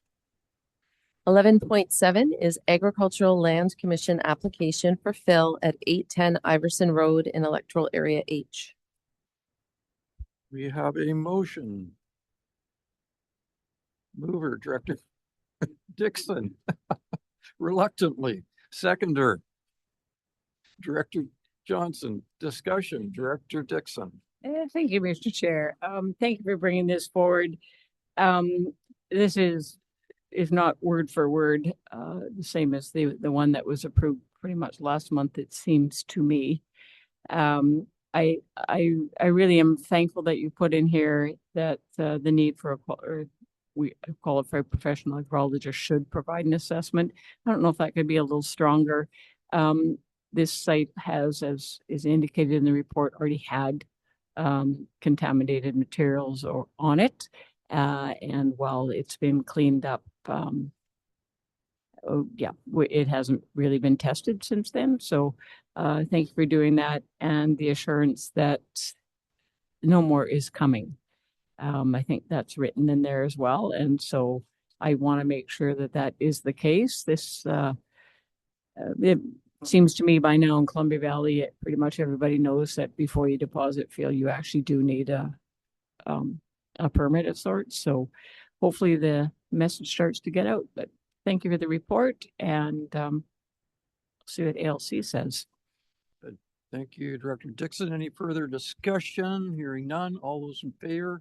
Contrary? Motion carries. 11.8 Hemlock Valley Resort Association Initiative. There's a motion for your consideration. Motion, Director Dixon, second. Director Adamo, discussion. Director Wardenberg. Yeah, I should chime in. First of all, thanks for the report. I just want to clarify something as far as support, the word support in this. As far as the initiative, the regional district has a role to play in this process. Sorry, can I go on here for a minute? Absolutely. Has a role to play in this process, but the word support, me as a director, I want to clarify that and the idea of either having a resort association or not having a resort association, I am neutral. So I neither support or not support that idea. But we do have a role to play in the process.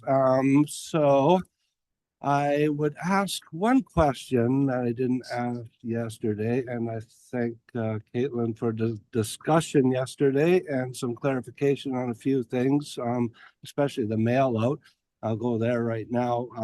So the mail out, as far as I'm aware, and correct me if I'm wrong, will not have any identification for the Fraser Valley Regional District on it. We will simply facilitate that with some labels. Correct.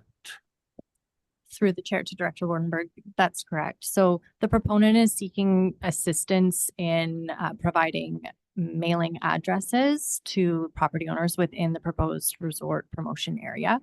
FERD has ready access to that information through our internal systems, and it's something that we can quite easily assist the proponent with.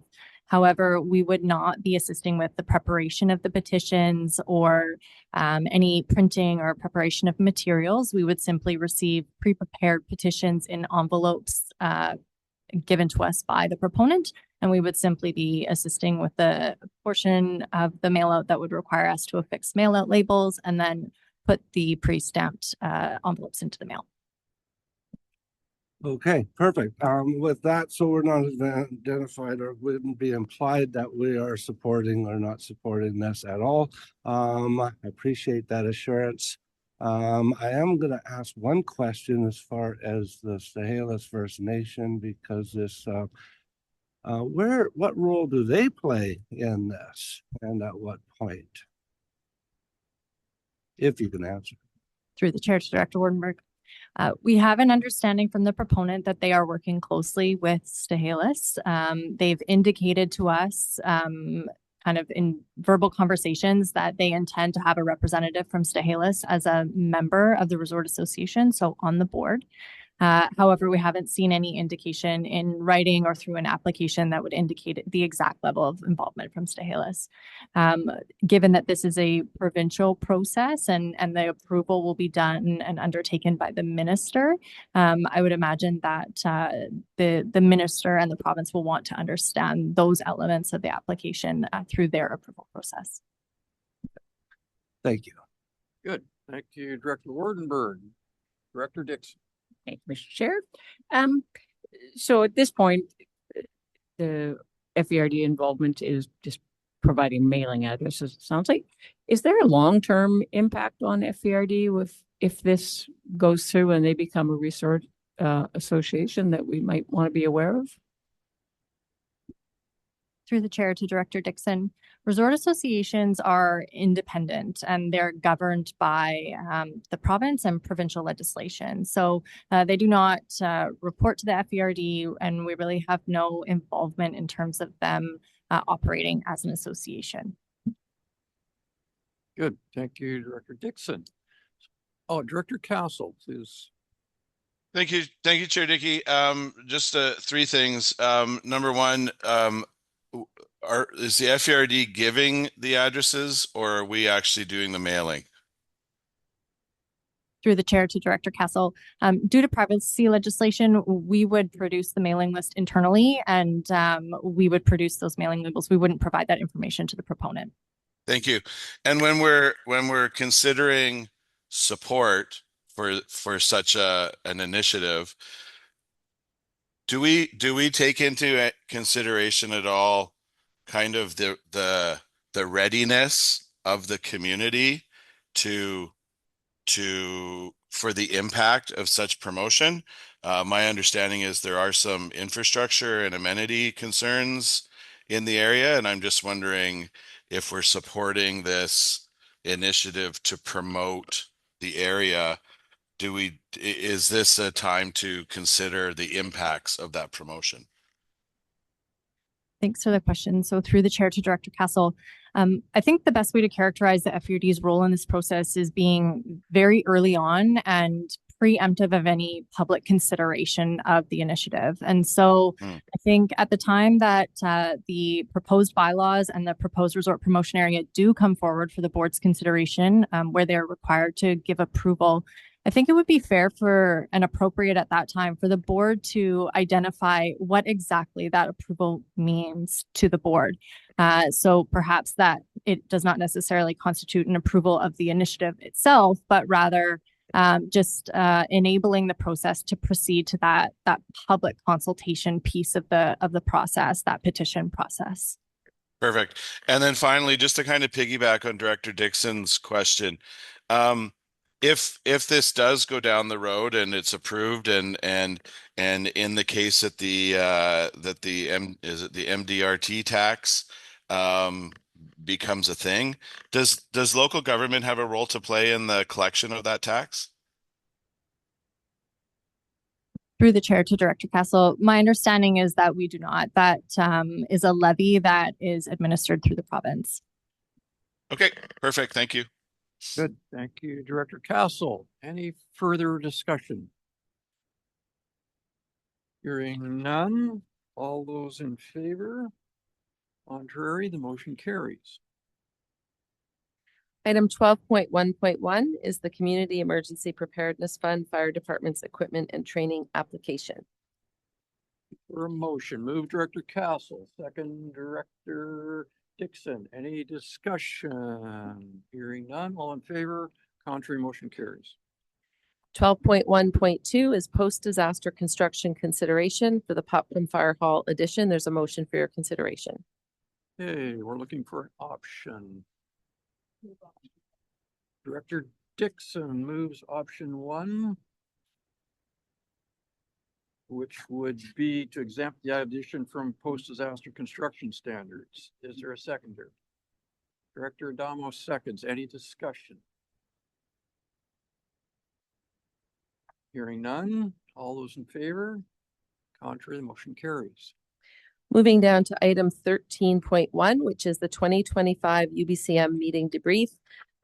Just to give the committee a bit of a refresher, earlier this year, this board chose to dissolve the Electoral Area Advocacy Committee in favor of bringing advocacy items of interest to the committee at EASC.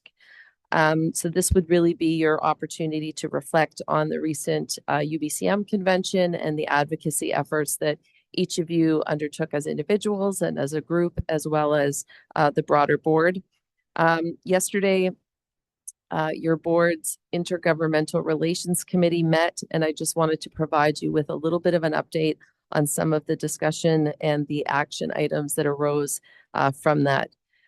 So further to the advocacy undertaken at UBCM, the Intergovernmental Relations Committee recommended that a letter to the province be drafted asking for investment in infrastructure to be included in the next provincial budget.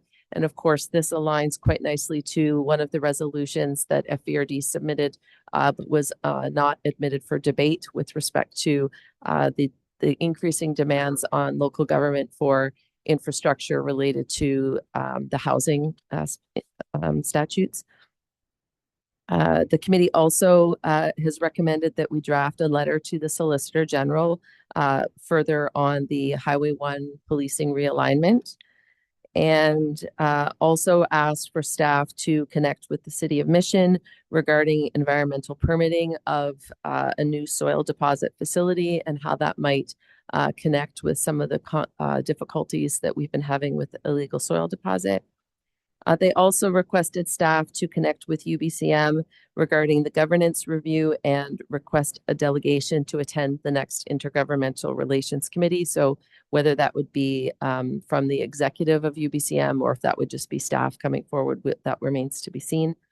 And lastly, I would just note that our intention as staff would be to add this advocacy item to the November EASC agenda for further discussion about resolutions for 2026. Because much like our budget process, that we barely get the budget put to bed, that we're starting the next year's budget, we're already going to be preparing for the 2026 resolutions process. So if there are topics for resolutions, and as those of you who attended UBCM will recall, that there have been some changes to how the resolutions will be dealt with, both at your local government management association, local government LMLGA association, and to onward to UBCM. Typically, those resolutions for LMLGA are due at the end of February, which they would have to come to your February board. So time is a ticking. So if you could put your thinking caps on now, and we can have that discussion at the November EASC. And I will leave that with you, Chair, for the committee to share their reflections on this year's convention. Good. Any comments from directors? Dr. Dom. Sure. Thanks very much. Through chair staff, it was probably the most successful one for myself in my 3 short years. The ability to communicate with ministers directly in their own environment seemed to be very positive and was a really good way to do things. I didn't feel rushed, didn't feel panicked. I thought the ministers were extremely well informed this time around and very welcoming to our ideas and our concepts. I had 4 separate meetings. One I'll allow Director Davidson to talk about because it was his that I just tagged along. Had a good one with forestry in our Cascade Lower Community Forest with a partnership with the District of Hope. Very successful again with the Solicitor General and our policing program, and CAO Kinnaman spoke about that and how we have to keep the pressure on for that program to not get installed or not overlooked because we're not getting what we need right now. And then a very successful meeting with Minister Neal with regards to rural funding for all of our areas and with respect to the dumping and the garbage that's being disposed of on Crown land. And there was a slight amendment to a resolution that I had submitted and it did get endorsed. So that was good. And you'll see that later on in the documentation. So very positive week in Victoria. So I was glad that we were all able to participate. Thanks. Good. Thank you, Director Adamo. Director Dixon. Thank you, Mr. Chair. I had 2 meetings just about Cultus Lake. One was about managing visitors and the other one was looking after the health of the lake. I think from my perspective, it was they were both good meetings, and mine were with staff, and that they were informed and interested, and got a couple things I can do to follow up. I did hear on more than once that there are like no money. So that I think is a pretty standard theme as well. But I thought as far as the tone and being in a meeting with them, it was a really positive year for that. Great. Thank you, Director Dixon. Director Makahonic. Thank you. Although I was declined my meeting with the Minister of Emergency Management, I was able to effectively address concerns that I had at a panel that was her, Minister Randine O'Neill, and Farmer for Forestry. So that worked out really well. As an aside, after I spoke, the person next to me introduced himself, Adam Taylor. He actually worked for government for the province in that in the DFA and risk management. He's left. He's now with MMP, and him and I have a meeting, which he suggested, and I'm meeting with him October 16th. So I'm feeling pretty hopeful about that. So that's a win. I felt pretty good. I think it worked out better than if I would have had a meeting. And I just want to thank everybody for the support. I know there was a very slim possibility after having Chair Ross and Chair at the time, Lum Run, but I thought it was really important if we're asking for a governance review to have a spot at that on that board that somebody do it. So I'm actually quite relieved that I didn't actually get, but I put in a really good effort, and in that effort, I think part of my reaching out with the maple seed was able to make some really great connections and really get to know people on a different level from all across the province. So I had some great invitations, including one to go hunting in Revelstoke. And I just want to say a heartfelt thank you to everyone who attended, and Diane, who, although she wasn't able to attend, the support and you know, the laughter and the kind of pulling together. I think it actually, for me anyway, and I think for others, kind of pulled us together in a way, and people knew who we were when we were there. So thank you all very much. Thank you, Director Macahonic. You make me, reminds me of past mayor of Abbotsford, George Peary, who passed away in the last couple of weeks, and he was asked once upon losing the mayoral election, and he said, "There are things worse than losing. For instance, winning." Director Davidson. Thank you, Chair. With Chair Ross and Ms. Kinman, we met with the Minister of Agriculture. Twofold requests, one about picking up on our request from 2024 about multi-agency or multi-ministry task force to look at illegal dumping. And then part two was to look at considering seizing assets involved with illegal dumping, essentially early stage. When I reflect on it, sharing the comments of others, very welcoming environment, very friendly, very positive. For that particular meeting, it felt a little bit anticlimactic. I think the wind had been taken out of my sails a little bit because we learned that the province already has a plan in the works. Unfortunately, they could not elaborate on any more than that. And then when I asked the question, so what's the time frame for this? I think a staff member, I recall, Ms. Kinnaman might see it differently, but I think somebody visibly flinched when I asked that question. And the response came New Year's with a bit of a question mark after it. So I'm not sure where it's going to go, but I know there's a follow-up there sometime around New Year's. So I can check in and see what's going on. Thank you. Good. Thank you, Director Davidson. Director Wardenberg. First of all, I'd like to thank the CEO for attending a couple of meetings with me and Chair Ross. The support was very much appreciated. The meetings were with the Ministry of Forest and Ministry of Land, Water, and whatever, with some staff, not the actual ministers, but I think we're listened to anyway. I learned a lot as far as the processes go, as far as forest tenures, and we tried, and I think they did listen to the concerns about conservation area around Elbow Lake and Echo Lake, and our need for a community forest, which I think will be moving forward on maybe a different scale in the future here. And I appreciate your support. I think the meetings went well. Great. Thank you, Director Wardenberg. Director Adamo. Sorry, I just wanted to add one more thing. Yesterday in our emails for all of the elected officials, you got an opportunity to make comments on UBCM, to fill out that request form. Do so. And when you get to the resolution section, because we all had some issues in terms of the process and other things that took place, especially, I'm trying to think of what it was, like add-ons, last minute add-ons and things like that seemed inappropriate because it allowed us to not get to many of them. So make your comments heard so that we can all take care of this together collectively. And those are all things we all spoke about it afterwards. So please fill out the questionnaire. Good. Thank you, Director Adamo.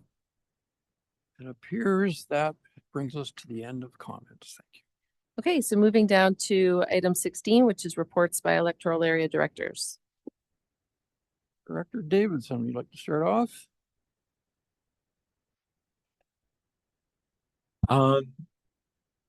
What can I say? Mine's full of UBCM. I had a meeting with Hattick Valley Community Association last night. It was interesting to learn that the Ministry of Agriculture, or ALC, had approved the Hartley Road fill referral that came our way about a year ago. We had a lot of discussions on that. The applicant wasn't happy with us proposing to delay it. I do have some concerns about it, but I'll be following up with staff just to make sure that impact on neighboring properties was addressed, because I know it was one of our requests when we referred it back to the province that the ALC would look at impacts on neighboring properties. I'm not sure that they have, so I just want to double check on that. Other than that, I have nothing to report.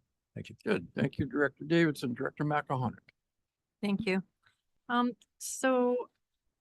It's quite interesting, the soil deposit information that I reposted from our marketing and media person, communications, Samantha, actually really stirred up a lot of comments and things, so it's quite interesting. And it's interesting because I can kind of see that there's more education needed about why we're doing this.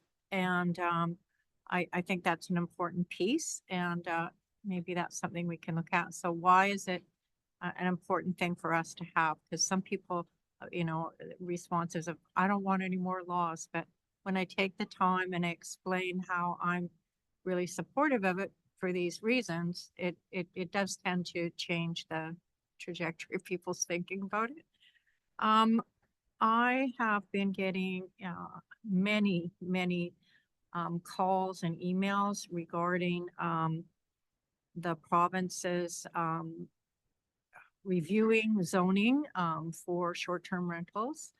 And it's been a lot of calls and a lot of conversations, and I have directed them to maybe talk to that this has nothing to do, been very clear about nothing to do with the Fraser Valley Regional District, that this is a province direction, and that they could maybe look at temporary use, things like that, but that was what I have. And I haven't talked to staff, but one resident said something that he'd heard, that some people are so angry they're yelling at stuff. I really hope that's not the case, and because that wouldn't, I just think that we're kind of caught in the middle here. And but I've been doing fielding a lot of calls on that, and I haven't really had a chance to talk to staff about it.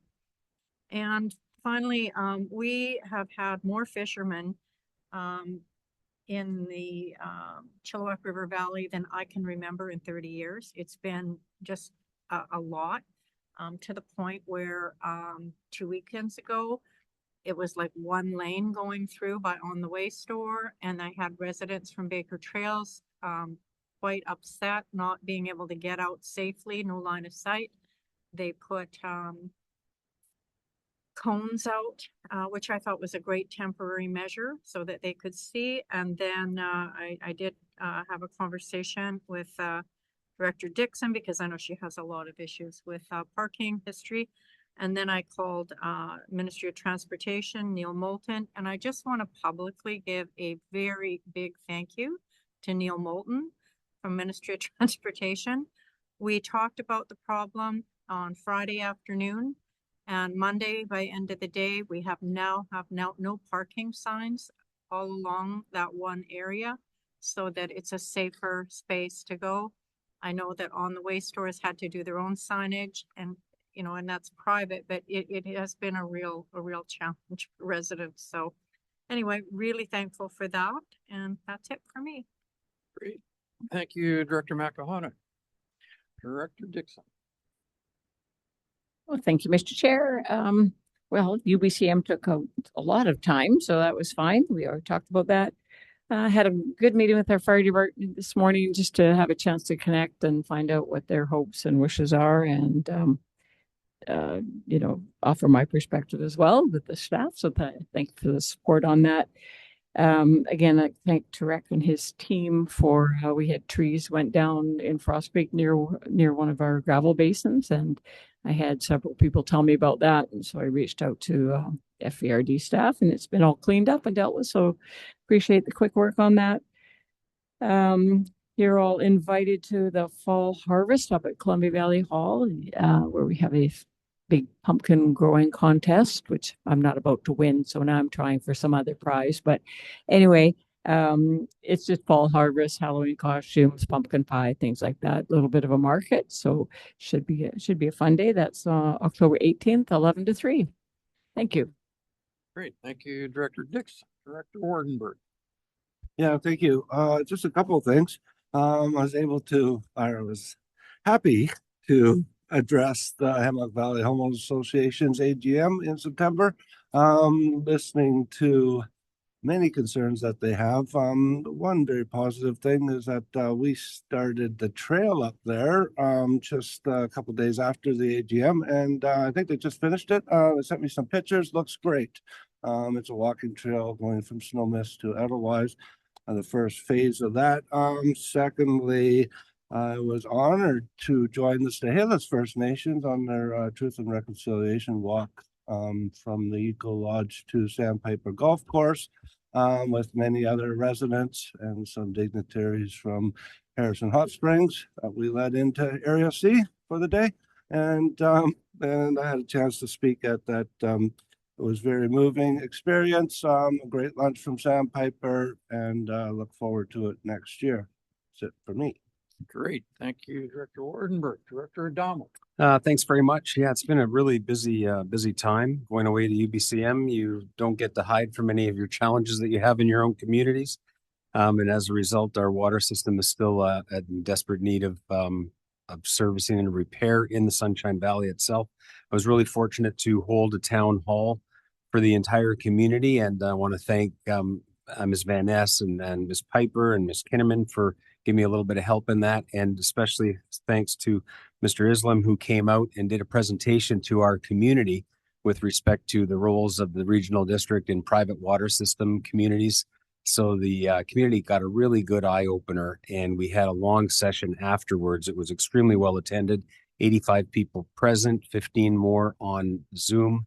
And I've had a lot of great feedback in my follow-up recap with that. So thanks once again for everyone's support. And we're still at a boil order only for anyone that's in the community since mid-August right now. And I don't see that improving anytime soon. So I'll keep everyone up to date.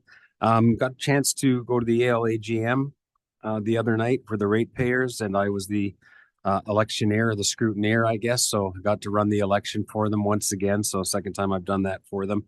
Yale will be conducting their annual Halloween night full of inflatables that I've donated to them as well. So on October 31st, and as well, Meadow Valley or Meadow Village in the Sunshine Valley will be doing theirs. And just a reminder to everyone to come out to the Sunshine Valley any night. I call it advance the Holiday Trails Resort, because they have their annual spooky mansion full of live actors and things like that, and they takes them a couple of months to prepare for this, and it's all ready now, and people are coming out and filling the place. I think it's by donation only, so that would be great to have anyone that wants to come out with your kids. If you like to be scared or terrified even, come on out and have some fun. So thanks very much, everyone.